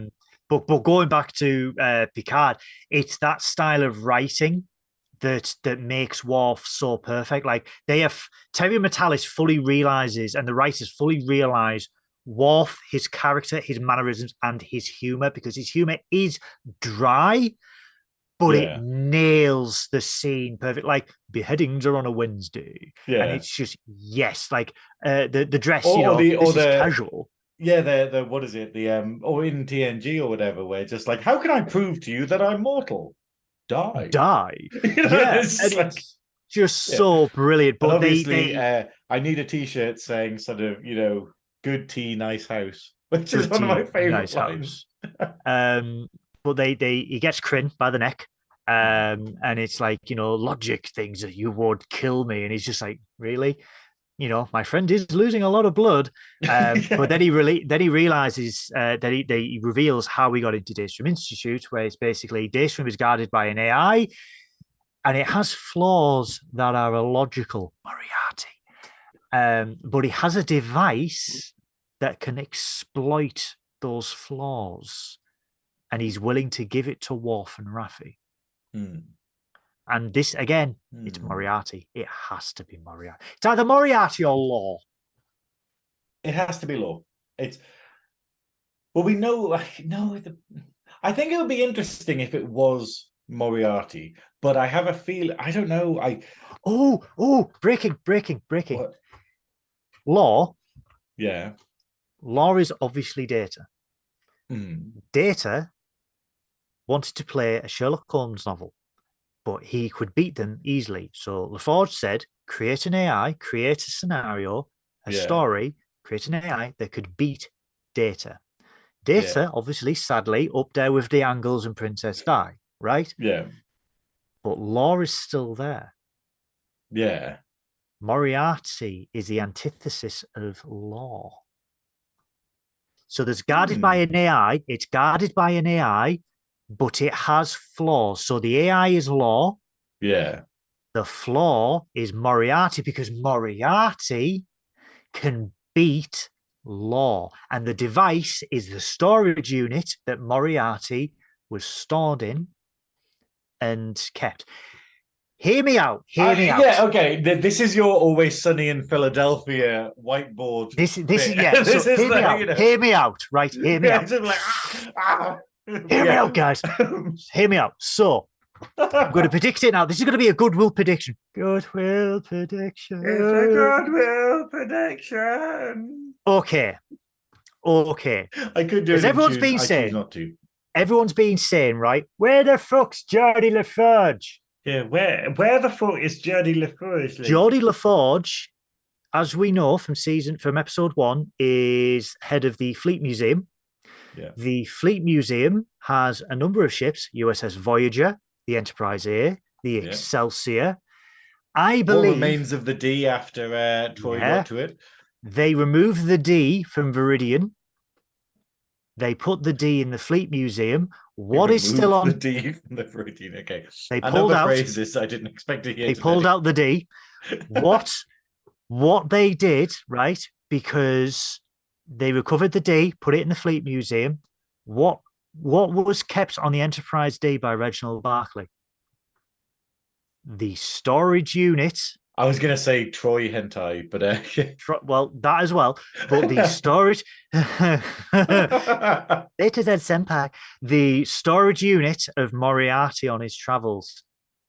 Yeah, so actually, the key is either that's why they need to go. So I think Worf and Raffi will either go to the Fleet Museum or join up with the Titan and go to the Fleet Museum. They then go to the Daystrom Institute, find that the guard is Law, use Moriarty to beat Law to get to find out what was stolen. Let's see if you're right. I think it'd be quite interesting. I think it'd be really interesting if they did that. Let's see what happens. But I think the wonderful thing is I literally, this is where I stopped making notes for the episode.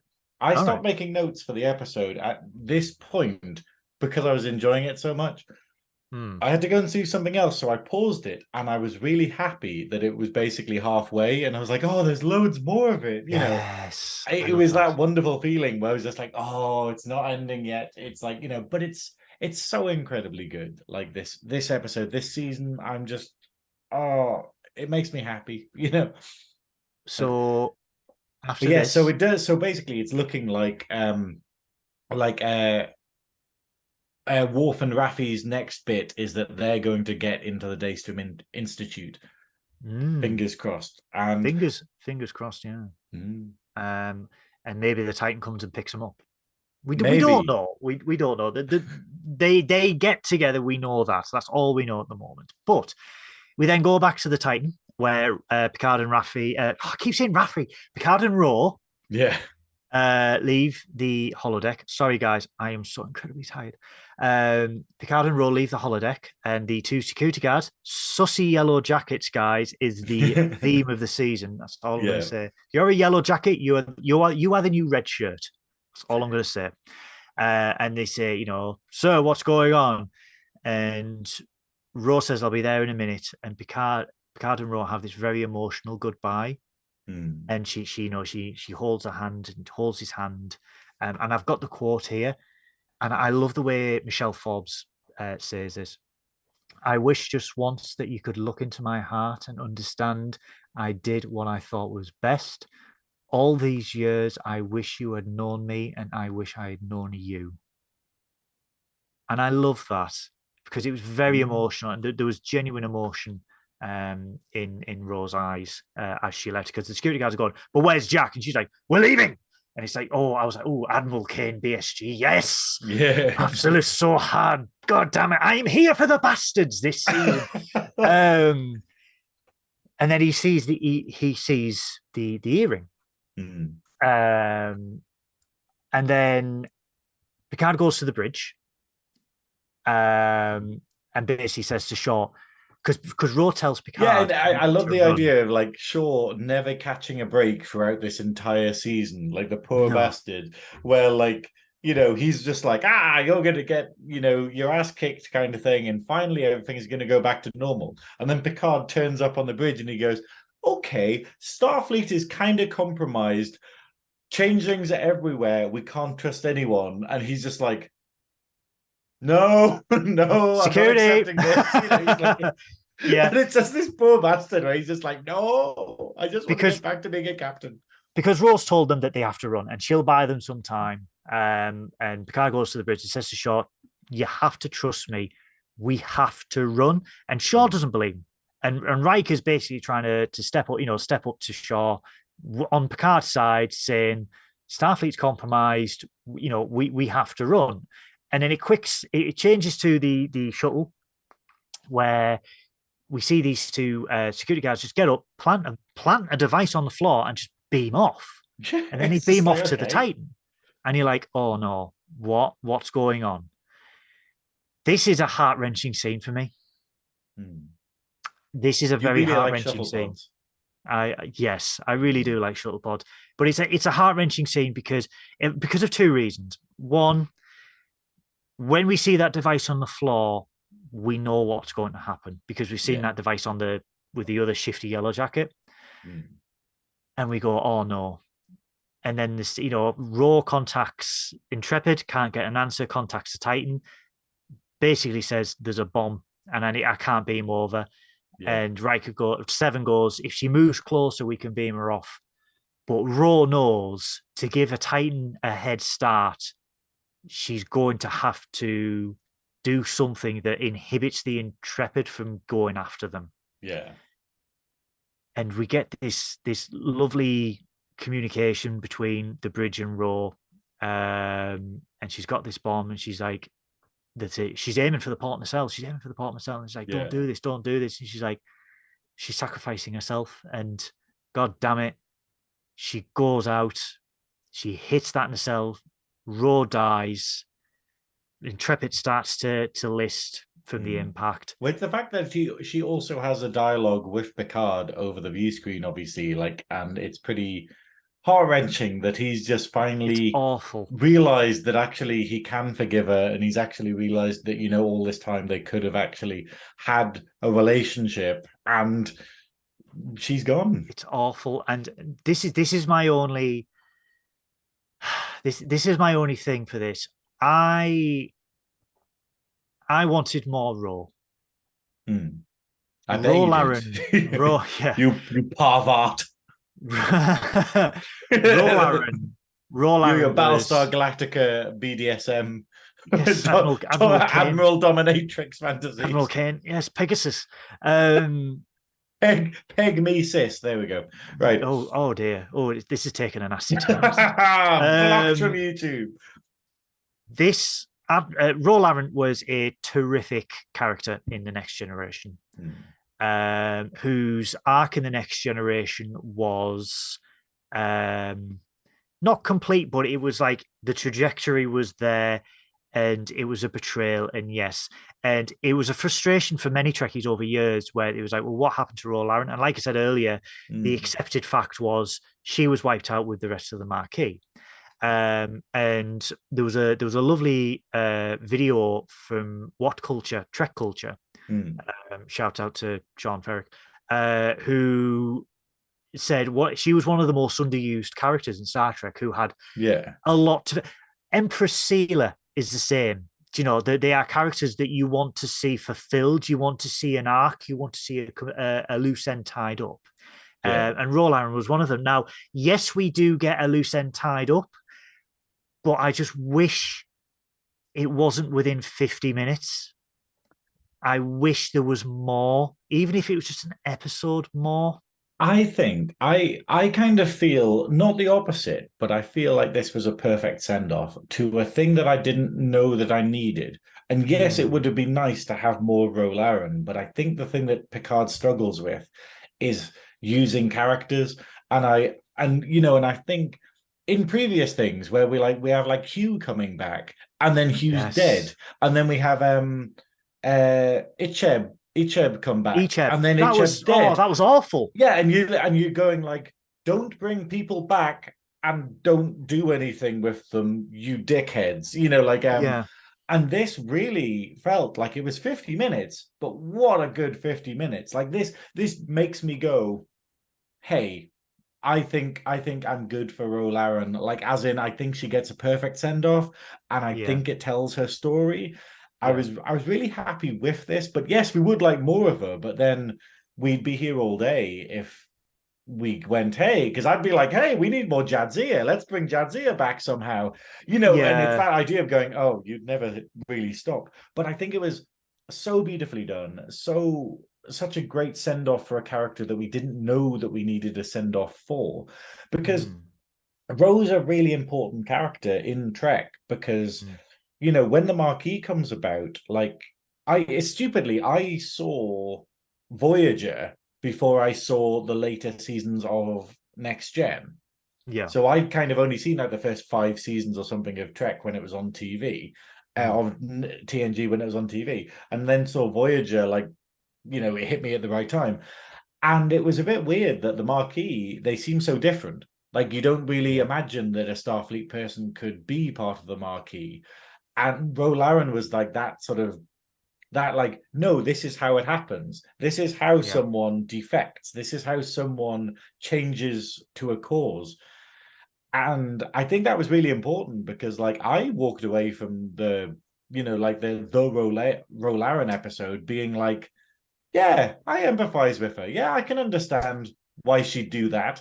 And then to have Picard being so total opposite of what I was feeling was it was very powerful. So I think she represented everything quite well. It would have been nice to have her in more episodes in TNG. But I It think here was, it's the idea of I like it. Like, yes, I think if we could get Picard for another 5 seasons of this quality, yeah. we could have had her back. But I think when they knew that, I think when they knew that it was like only going to be like 10 episodes and then moving on to something else. It was so, I mean, don't get me wrong, the way it played out was amazingly done. Um, See, the Paul's the saying it would be worse if you got too much in the chat. I So, agree. I yeah. absolutely agree. What I mean, another little tidbit for you, Graham. The original Do like a tidbit. trajectory, the original trajectory of Roll Aaron, as the producers wanted it, Hmm. she was going to be the Bajoran envoy for Deep Space Nine. Really? There was not going to be a Kieran Reese. The character was originally developed for Yeah. Michelle Forbes to transfer from the D to DS9. You From love D, me. sorry. You I, love it when I say the I D. I love the D. I will admit That's that. Galaxy But class, young man. Um, Transfer is from that the what you're Enterprise. calling it? Yeah, I wish. Runabout. The shuttle pod, more like. That was the original plan for DS9. So obviously DS9 was Did she just between not to did she just turn it down or whatnot? she was doing too much outside, so she had too much work, so she couldn't Hmm. commit to a full series because she had all the work that she was doing at the time. So they Hmm. rewritten the character. So they because if you look at Kieran Reese and Ro Laren, there's Yeah, a lot of similarities between them both because the character it was makes originally sense. developed. Yeah, so I'm kind of glad that Laren is so well liked because she was so sparingly used, but when she was used, it was brilliant. Well, this is a thing though, and that's exactly what we get in DS9 for O'Brien. Because that was it. Because O'Brien does nothing in like TNG. He literally has a couple of lines. He's quite fun, and then he randomly gets married to a woman we've never seen in the show before. Oh, don't mention Keiko. Oh, back to villains! It's Keiko time. Stop, Keiko time. No. New series, Slice of Keiko, coming soon. Fucking Graeme hates fucking Keiko.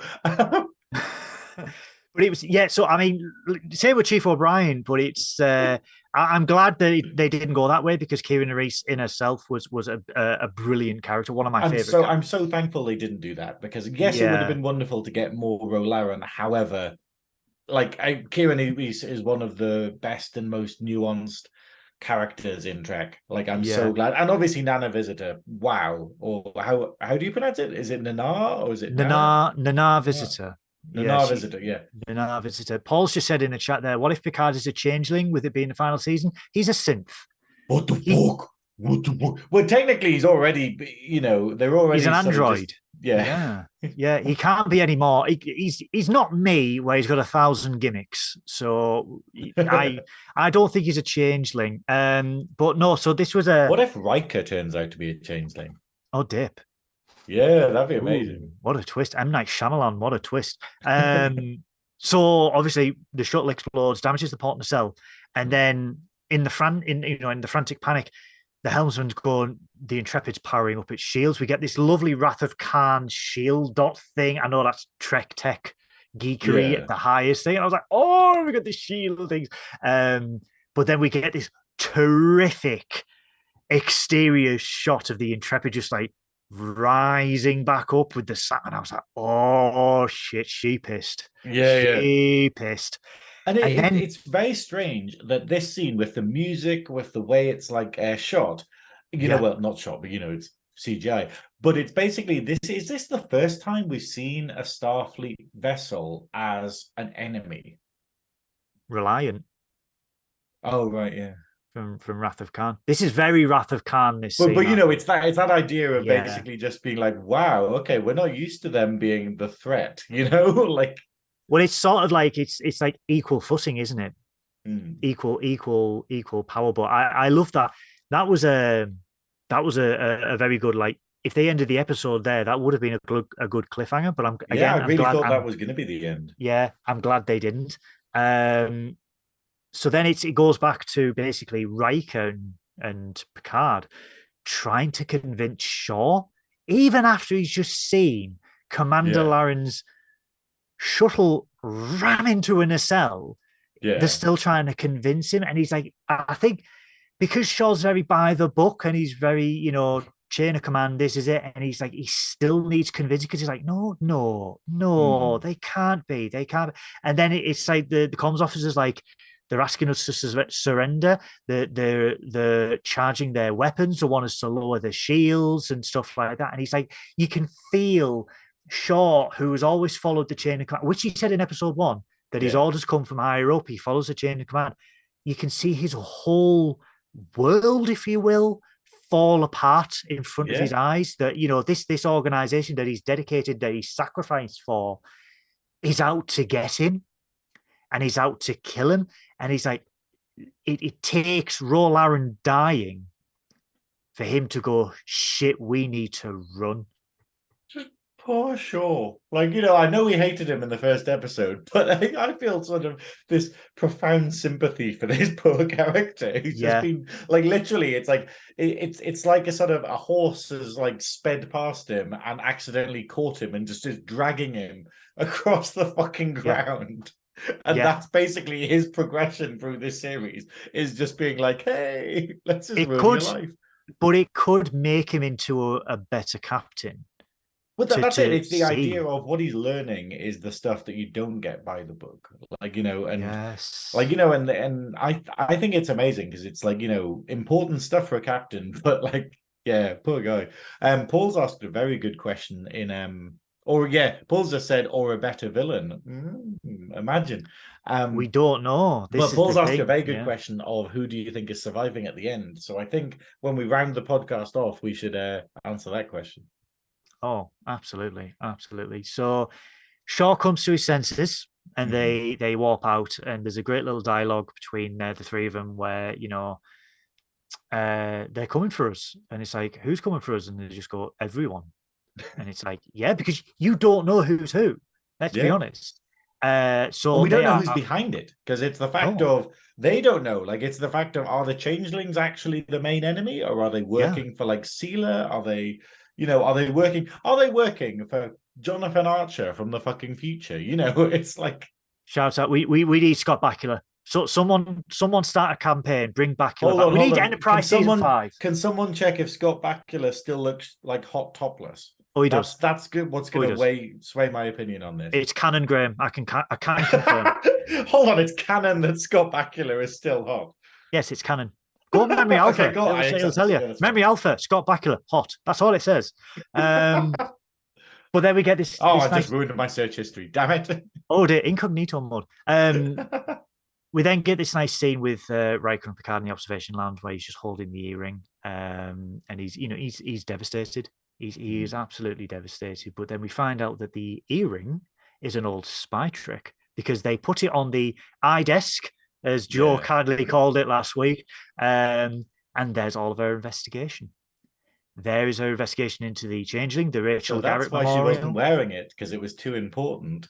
Yes, Yeah. yes. So it all makes sense now. And then they get an incoming transmission from Wolf. Yeah. And he's equally as shocked to see them. And I do love this. It's like, Worf, old friend. And I'm like, oh, Riker's calling Worf an old friend, even though he just absolutely belittled him for 20 years on the Enterprise. Well, it's also the idea of basically he's not referred to as Commander Worf or like Captain Worf or what's his actual title in the Klingon Empire? It's like Ambassador Worf. yeah, he calls him Mr. Worf because that's what like Picard always called him. Always referred He, to him as Mr. Worf. Always referred to him as like sort of yeah. I liked that Picard used to do that because it was sort of, It made I him not an alien. yeah, It humanized him more than like because he used titles for everyone else, but for some reason with Worf, he gave him a very human designation, I think. they did this in the original series because he used to call him Mr. Spock. Yeah. He And I never like he that. never And it's said the Commander idea of Spock or it's anything. subtly going, he's an alien, but he's accepted as part of the family kind of He's thing. yeah, he's one of us. We see him, and he is Mr. Worf and Mr. Spock, and I enjoyed that. And then the final scene, it's Jack, um, because Jack's walking down a corridor, and Hmm. there are four changelings, but he doesn't know they're changelings, Yeah. and he essentially he gets activated, shall we Hmm. say, and then he goes full Ninja, he basically. goes full ninja, and he essentially wastes four changelings without even having a scratch. Hmm. Um and they go back to, they go to sick bay, and even Shaw's like, damn kid, four people, like, like, four people, a good shot. Do you know what I Yeah. mean? So, and Beverly has a quiet word. She kind of speaks to Jack alone, and she's like, "I notice you're not sleeping," and Jack's like trying to shrug it off, but you can see he's struggling to hide this now, Yeah. and he's like, "Something's wrong with me," and she's like, "You took down four changelings." He's like, "But this is the thing, I didn't know they were changelings." I see. The problem is that in worse hands, that could have been the funniest line in the entire world. Like what is it? Oh yeah, yeah. What's the line from The Simpsons where it's just like, "Oh my God, you killed Zombie Flanders." Wait, Flanders He was was a a zombie. zombie. It's it Yeah, felt like that. it And if did. it had been acted badly, it could have come across that way. So I think we may find possibly next season, more details about Jack. But I Hmm. do, I do have one last theory on Jack, Hmm. and hear me out on this. This could be a stretch, but this goes back to next season, next episode. Sorry, Hold but it. it It does goes go. back to next episode. No, so I mean, it could be explained Back in the to the next future. episode. Okay. No, my theory goes back to the first scene where we hear the multiple voices, as you claimed was Beverly. I Hmm. thought was Vadik, where they say, "Join us, connect us." Now, Jack is John Luke's biological son, or Hmm. we believe it's John Luke and Beverly's biological son. Yeah. I believe the biological John Luke, who was assimilated, has transferred part of his Borg DNA Hmm. into Jack. Hmm. So it's well established that I mean, it when would make sense with them bringing up like Locutus. yeah, Because the fact is, this series is so self-aware and it's so clever that you're kind of going, they couldn't have just put that in as a throwaway, oh, here's a reference, like we would have got in the first two seasons. So yeah, I kind of like the idea that they're like, no, Borg are going to be important later on. it's either Borg. I mean, it's either Borg because the way that they said in that first scene, "Join us, connect us, Hmm. come home." It is either changelings, which I doubt because the way that they're hinting at it, it's too obvious. Hmm. But my other thing, like I said, my theory, and it could be wrong, and if it's wrong, I don't mind. If it's Borg, it's quite interesting because it's basically saying, well, we can, because we had this whole Borg reclamation in the first season where we are making these people human again. We are making these Hmm. people XXBs, as they called them. But to basically say, well, if you choose to have children, they too will also have Borg nanites within them. Did they say that?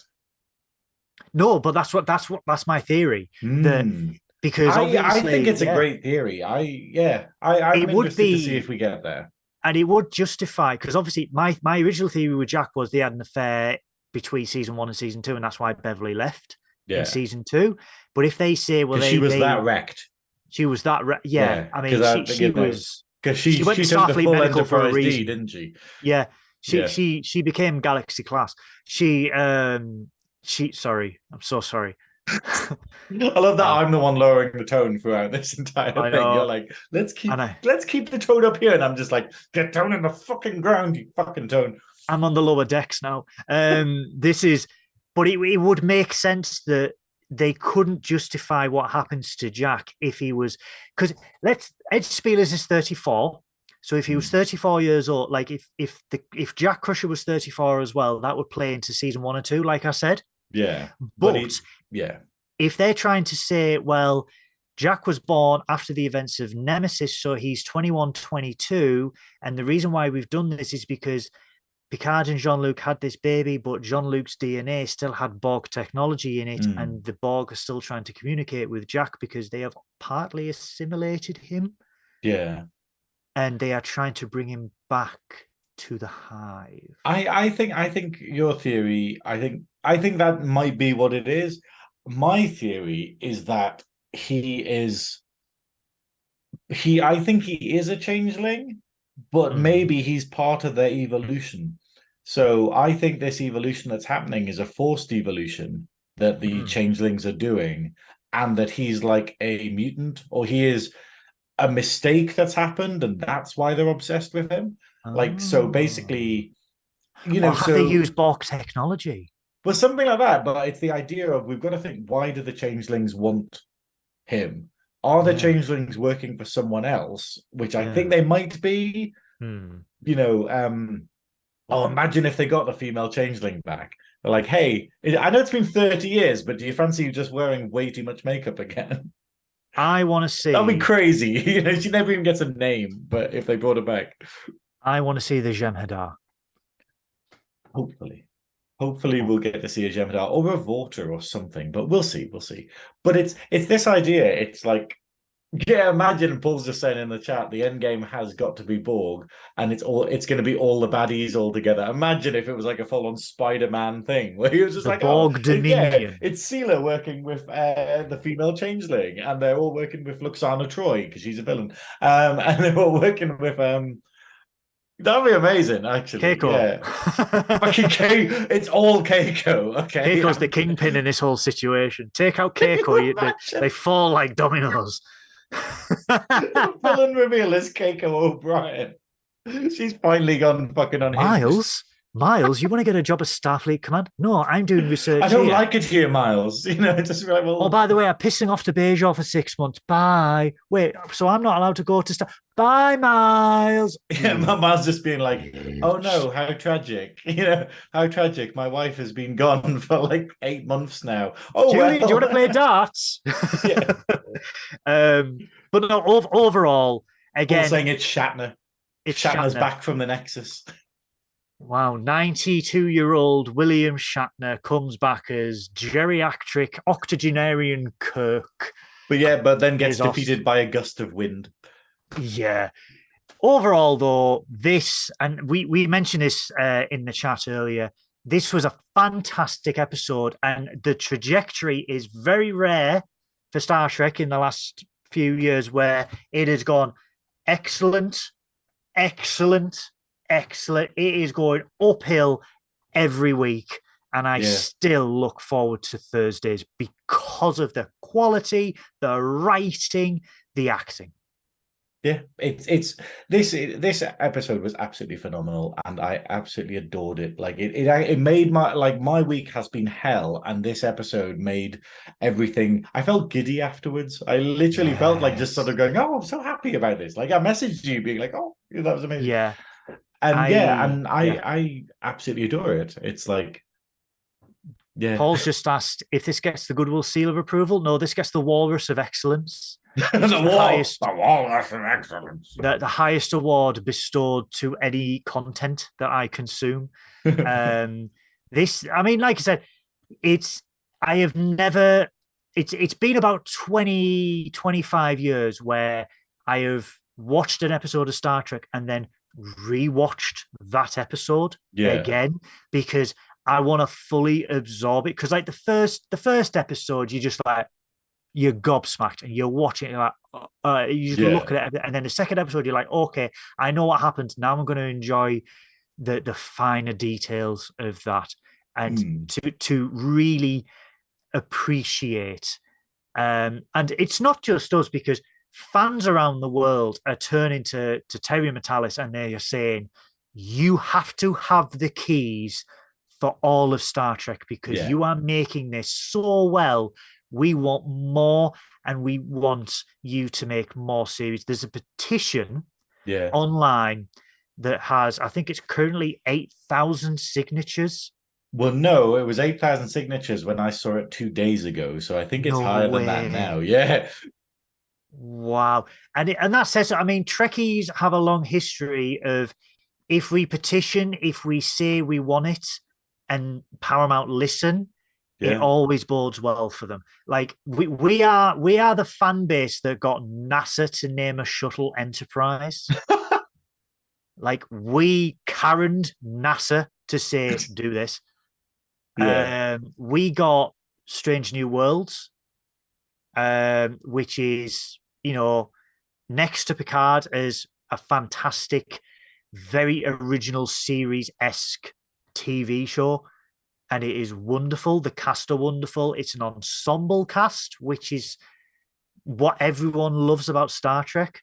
So we've Mm. got, you think the caliber of Star Trek at the moment, you've got Lower Decks, which is sublime comedy and love, Strange New Worlds, which is just its original series and done with love. And then you've got Picard, which is just the apex of what Star Trek should be and what Yeah. the potential of this is what Star Trek can be, and it gives you hope, it gives you terrific storytelling, and it provides you with acting that it's so hard to come by these days. Yeah. I don't know if you've got any more thoughts. No, I think that's probably a good point to end on, to be fair. Like, we'll go on to Paul's question, but I think it's the idea of this episode is, this episode and Picard season 3 is very, very much like, wow. Like, it rekindles my faith in Star Trek because obviously, like, we kind of, and I mentally enshrined, like sort of obviously next gen DS9 and Voyager, and I was just like, this is it. We will never get anything more like this. That's the universe. Because I don't really go into the supplementary stuff. I don't play Star Trek Online. I don't go into the novels and things like that. So it's this going, okay, that's Kira Neris's plot. That's it. There's nothing more. Yeah. And now realizing, wow, okay, they actually have people in charge that can continue that without shitting on it. Like, because obviously I really didn't like. I think Paul likes them, but I really didn't like the bloody, the lens flare movies. Like, because I was a bit Yeah. like, why are these here? Like they didn't help Yeah. anything. If you're an existing fan, you'd hate them. If you're not an existing fan, then the universe isn't particularly big, so you can't really watch the other stuff because it's not Yeah. relevant. And you're like, why are you doing this? Why does this Yeah. exist? It's like the I Resident Evil films, where you just go like, who are you trying to please with this? All you've done is piss people off. Why didn't you just make it a new franchise? I But think I think with the specifically Lower Deck Strange New Worlds and Picard, prior to them, Star Trek, and I don't get me wrong about this, guys. I am not shitting on Discovery because without Discovery, we wouldn't have this. I will shit on Discovery, don't worry. But the problem I had with Discovery was it felt very closed off. It felt like because Star Trek is it's not just about the crew. Well, it's about the ensemble, but it's also about the universe. It's like Star Wars, but mostly Michael Burnham. Yeah, you have your main cast, but like Star Wars, it's about the world because this is an active, vibrant world, and stuff happens that you don't. Do you know what I mean? It's a universe that you want to explore. With Discovery, it felt very closed off, and it just felt very focused on this crew and Michael Burnham. What they've learned going, I think the other thing is with Discovery is that they brought too many new things in. Like, that thing where you can tell that someone doesn't know the universe because they have to keep creating new things, where they kind of go, hey, you could have. How random, little spider. Sorry. Oh, come on, spider. Literally just got this little blur at the side of my vision. This look like, oh no, he's trapped. He's gone. He's somewhere. Okay. Oh dear. Yeah, tiny little money spider, just literally there. But with what was I saying about where basically, where they just go, oh, well, yeah, we could have the Romulans in, but we don't really know how to use the Romulans. So let's create a new race and have them in. Or let's have Klingons that don't really act like Klingons or look like Klingons. Like, okay, cool. And, when you're having to change all this stuff, you're like, why are you doing this? Couldn't you have just made something new? Yeah. And I think that's the problem, because obviously, and then what we're having with this season of Picard is going, hey, we've got Bajorans, but we know how to use Bajorans. Hey, we've got Ferengi, but we know how to use Ferengi here, and it's just going, oh, good, you're using this rich lore. It's like, I don't know, it just feels weird to go into a franchise and then not use any of the toolkit that's already made for you and just keep making new things. And that's what Discovery did. It kind of just went, here's a race we've never seen before, but we're gonna, it was a strange one, because maybe I'm wrong. Maybe the later seasons do Bajorans justice, or do sort of like changelings justice or whatnot. But Star Trek has always been about escapism, and it's escaping into a world that's it's hopeful. And it's a world where hey, Spectrum Sanctorum has joined. Oh, hey guys. Hey, Joe. We have been talking for 2 hours about this latest episode. I won't shut up. Star Trek has always been about escapism into a world that is full of hope and positivity. And, it's a world that a lot of people would love to be in. And part of New Trek has underused that. But I think with Lower Deck, Strange New Worlds and Picard, they've sort of, and to Prodigy as well, sorry, they've sort of realized that there is a whole world that they can use and that they can utilize. And this season has sort of been like, oh, you want a continuation of TNG? Yeah, well, we'll just pick up. And it feels like the Next Generation season 8. for me. Yeah, and like I was saying when we had Joe on the podcast, it's the idea of, it feels weird calling this a podcast when it's a video thing. I don't know, but when, and it's just the idea of, it's such a shame that we've had the two first seasons of like Picard, and we're like, oh bollocks, that, why couldn't we Yeah. started like this? Like, it felt Why like couldn't this we have is third started time like lucky, this? Yeah, yeah, because it does genuinely, like you're saying, it feels like season 8 where you're just going, whoa, okay, we're actually continuing these things. And all these crazy dreams I had of going, oh, wouldn't it be amazing if we saw like a sealer again? Or wouldn't it be amazing if Moriarty came back? And you're like, well, obviously we know Moriarty's coming back, but with the sealer thing, you're just going, this doesn't feel like a crazy idea. Like, this yeah. genuinely feels like this could happen. And yeah, it makes me very happy. The Yeah, that's it. Joe's saying it's in theory a season 8 for TNG, DS9, and Voyager. And yeah, you're like, it kind of 100%. is, yeah. Yeah, 100%. But I think the future of, if Paramount do listen to the fans and they say to Terry Vitalis, we want you to make more shows, I think the future for Star Trek will be quite bright. And Yeah. I do think it would Not be lens flare bright though. not lens flare, Yeah, no, no, okay, no, cool. but brighter than the bridge. And I think and anything's brighter than fucking yeah, Shaw's bridge. Fucking Shaw save a couple of pennies on the meter. and I think a continuation of the TNG, obviously without the TNG cast or all of the TNG cast, but I think a continuation of that era which our generation grew up with, and that loved so dearly, because that was 21 seasons. TNG, like the TNG era was 21 seasons. That's a lot of years, Yeah. of Star Trek. And I think people want to see that, because more than anything at the moment, and this is why Strange New Worlds was such a success last year, more than anything, people want hope, they want optimism, they want positivity, and they want to The see, downfall of capitalism. yeah, they want to So we see. want capitalism. Jake's This gonna is the love that. point where Paul now starts playing the communist theme song. Yeah, but The what people is it? want The to see. International. People want to see more than anything at the moment, more than, for obvious reasons that we won't go into. People want hope, and Star Trek at the moment is giving people hope, and I am here for it.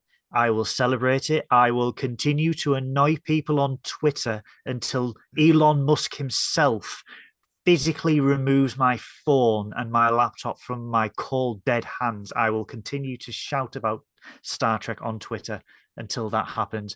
I am very happy about this episode. I am looking forward to next week.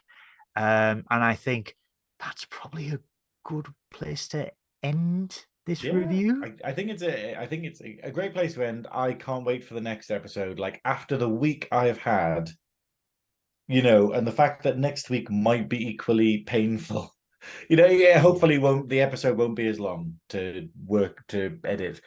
But next week, knowing that Friday I will be able to do this, I will be able to watch Picard, and it's going to be an episode that's in safe hands. It's an episode that I'm really going to enjoy. That it's doing exactly what a show should do.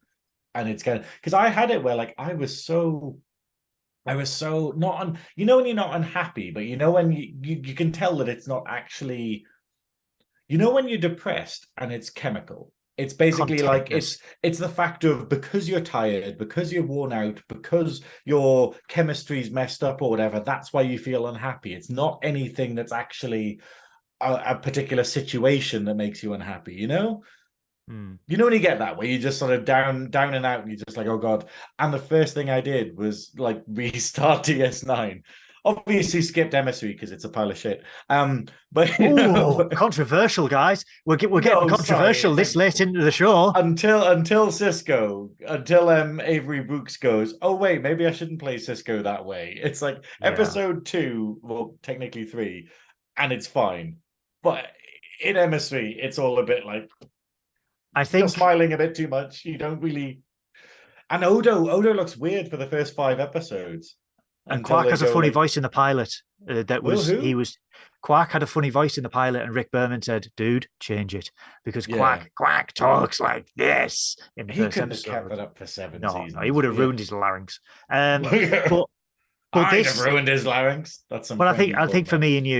me and you, watching Picard and doing this and seeing the reception we are getting from people is fueling us and keeping us going. And more than anything, we are absolutely thankful for everyone who watches, who comments, who tunes in live. We are absolutely astounded that you would join us and let us share our love of Star Trek in such a unique way. Yeah. You And I do mad have some good bastards who news. have listened all the way through this. You Be crazy, sure wonderful bastards. if you've tuned in just now, be sure to go back and listen to the Keiko villainry theory. Keiko is a villain. I'm putting it at Keiko, fucking Have your Keiko and Lashana eat it. Troy. They're true villains. If we're gonna get all of the baddies back for this series, it literally needs to have like sort of. It's totally escaped my memory. We need all of them. We need like. Or the Breen, controlled by Luxana. Absolutely. Fucking We imagine what happens with the Breen. The Breen literally appear, be like, "Hey, we've got all this technology. Oh, you've built a way to defeat it. Well, that's us done." And it's like, thanks, maybe the Breen. Thanks for getting operatives, involved. maybe the operatives on this Shrike are Breen because they do sound like the Breen. Imagine that'd be no. Stop it. Let's not get too wild. But So, let's go to Paul's question and let's answer that before we finish. Okay. I do have a bit of good news before we do, though. We are live next week as well. Are we live next week? We are live next Way! week. So Thank let's you, get Paul, to for Paul's having question. nothing better to put on. Let's get to Paul's question, shall we? Go on then. You go first. Yeah, okay, so Paul asked in the chat earlier for people who just tuned in, cough Joe, who do we think will survive the series this season? My guess is that we've already tempted fate with Worf, so it's not going to be Worf. I think it's Raffi. I think Raffi's going to die. I think Raffi's going to die. Seven's not. Picard will probably die. I think he's done with it. I think Oh, really? Yeah, I think basically, but we're gonna get. Well, that's why they go. Hey, this is the third season. This is the end. And I think they're doing it where they're going, hey, we're closing Picard off so that we can go. Here's a Riker spin-off. Here's a Seven spin-off. Here's a Shaw spin-off.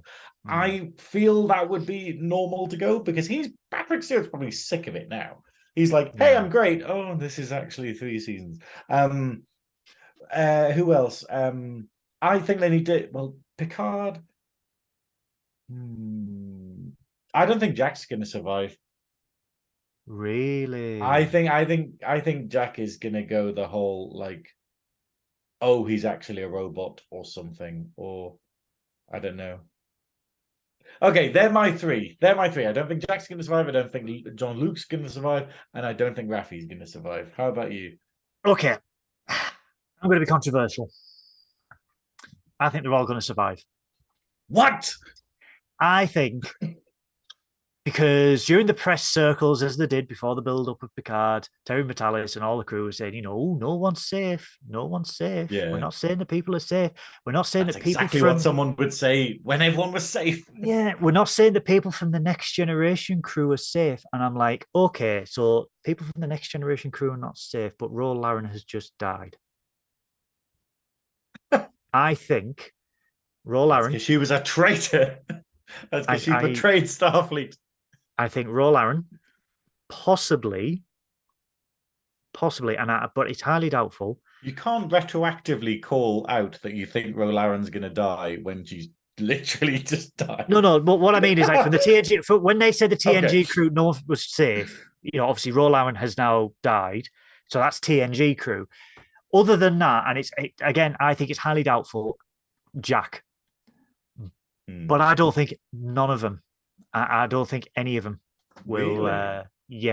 I think it would be very Nemesis to do that, where we lost Data. It would be very Nemesis to do that, and I think it was a subterfuge. We didn't. No, but then we lost him again, just to twist the knife a bit. I think when it comes to Data, I think when it comes to Data, because obviously B4 is in storage at Daystrom.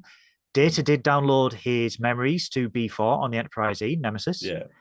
I think Data may come back. Mm. I think it's true. I think it might be something where if Law's in it, it might be that they need to bring Data back to sort Law out. Yeah. And then we get an actual conclusion to the family, effectively. Yeah. But I and think... then we ignore all of the bullshit extra characters that they brought into the family in season 1. Yeah. Yeah. We just be like, oh yeah, there's this whole lineage there. Fuck that. Yeah. Yeah. But I don't think anyone else is gonna. I don't think anyone else is gonna die. Joe, I may be wrong. I'm hoping you're nodding. I'm hoping Joe's at home being like, yeah, fuck those things for season 1. If Geordie dies after I've waited 5 goddamn weeks to see him, I will be so desperately unhappy. What if he appears, starts an episode of reading Rainbow, and then just gets shot? Then I'm going to just unsubscribe from Amazon Prime. What if he dies in a transporter accident as he's coming into the episode? A good engineer takes a shuttle. So that's how I'm going to play that. And Pulaski. Oh goddamn, Pulaski! I'm here for Reginald Barker. I think what's going to happen is Seela's going to appear, then get killed, but then the actress is going to come back as another character, just to keep the cycle going. Yeah. Slicey boy. Hey, Slicey boy. Oh, hey, Slicey boy. Slicey boy. The sliciest of boys. I think, yeah, like I said, I don't think they're going to kill off anymore. We don't know, though, because we didn't expect Roland. No one expected Roland. No one expects Roland. She came onto the show. Is she Bajoran? Who knows? Is she the Spanish Inquisition? We don't know. This is the beauty of this series. You cannot guess right because the curveballs that were being thrown out, but they are done so well. And it's like people say, "Where's Jordan? Where's Jordan?" But that's it. I'm just happy with what they get. Like, it's this idea. Like I said last week, I'm happy to wait for Geordie because I know that they'll do him justice when they do it, rather than just chucking him out there and be like, "It's Geordie, look at him." They are fluidly introduced into the series and not just going, "Look, it's everyone on episode 1," and I like that. Yeah, I really do. I think it's really good because now we've got Worf Worf is connected with the rest of the crew. And now you're kind of going, oh, great. Actually, that's fluid. It's good that they're reuniting that way rather than just oh, we're going on a mission. Let's phone up Worf. Let's phone up Beverly. And I know that's how TNG ends, effectively with him being like, hey, let's call everyone up. But they had 2 episodes to do it. But again, this one, it's so fluid that I know that when we get to Geordie, when we get to Law, it's going to be worth it. I cannot wait, and I think it's time to wrap it up. Slicey Boy's playing Resident Evil 2. Is it the remake or the original? I'm hoping it's the remake because he's probably in preparation for Resident Evil 4, which is coming out on March 24th. Have you seen the reviews for that? It's 10 out of 10 for everything. It's and shout out to the team. I ain't playing that on Twitch. Get Paul to do it. I ain't playing. I want to play it because I want to murder Spanish zombies. Or Castellan zombies, I suppose. That's the accent. You can do it on a Nerdy Up North channel. I won't be doing that. Play the remake. Play the remake, yeah. They're both amazing, but yeah. Okay. So, guys, that was our review of Season 3, Episode 5, Imposters of Star Trek Picard. Coming up this week, we have on Sunday, we have Nerdy Up North's top 5 American sitcoms. I, again, am on the episode. That will be my 5th time. Hey. I've been live.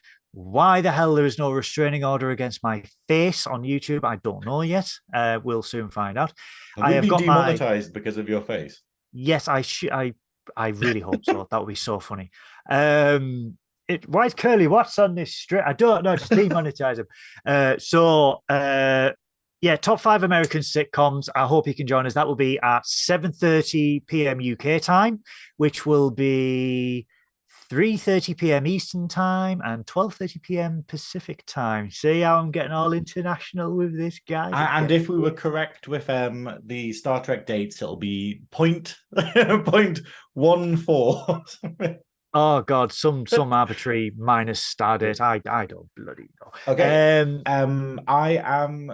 Yeah, you can catch me at the Velvet Snatch. I will not be doing a stream on Twitch tonight because I have to go through to Newcastle because I have a big weekend of working because it is a big rugby event and I have to be there being the press correspondent and interviewing everyone. So tomorrow will be agony. Yay! But I get to go through Newcastle and be in a free hotel tonight, which is great.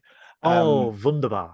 Yeah, so for like 2 hours and then I have to get up and start getting ready. But yeah, but yes, but I'm doing my series called Snatch Talk. So if you want to keep up with that and what's happening in Newcastle Drag Idol, which is a competition, search on YouTube for The Velvet Snatch or Snatch Talk or Drag Idol or they can click on the links below because they're in the description. Like, I didn't even look. I didn't even see they're all down there. If you look at our lovely description, lads and lasses, you got all the links and stuff. Oh, that is so we cool. have. Oh, so so top 5 American sitcoms on Sunday, which is going to be very exciting. My first ever top 5, and I'm bricking it.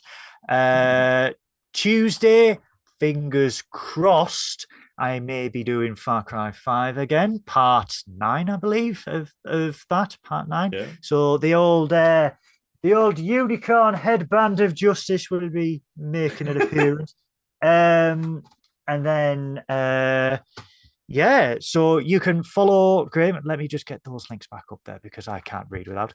So you can follow Graeme on YouTube as The Velvet Snatch. He's also on Twitch as Synoiz. So it's twitch.tv/Synoiz. You can SYNOIZ. Yep, Synoiz.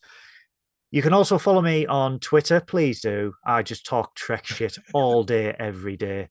If you like that, come and give us a follow. I'm on Twitter at Goodwill None.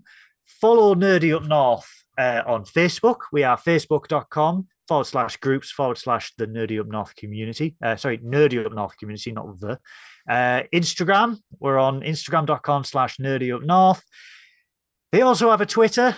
Twitter.com/Nerdy Up North. Give them a follow. Give them a follow because give them a cheeky follow, like. Give them a cheeky follow. And yeah, that is it, guys. Thank you so much for spending your Friday night with me and Graeme. We love you all. Do you want to say anything before we sign off? Carnally. No, I have nothing to say. I've said far too much in this. That's why it's lasted like 2.5 hours. But yeah, thank you very much, everyone who's tuned in. It's been absolutely lovely. I love being live because I like the little chat going along. We love the chat and whatnot. Yeah. But yes. Yeah, no, cool. And we will be doing this again next Friday. And then hopefully next Friday, I will be able to stream afterwards on Twitch. But yep, I will not be doing it today or this weekend because I'm very busy. He's very funny on Twitch. Let's just hope his chair hangs out this time. Oh, yeah, new chair. He's got a brand new chair. Break it in. Literally break it in. Being a bad word. Yeah. But no, guys, thank you so much for everyone who's watching, and we will see you next week. So, bye-bye. Nice meeting you, Slicey boy. Tune in next Friday.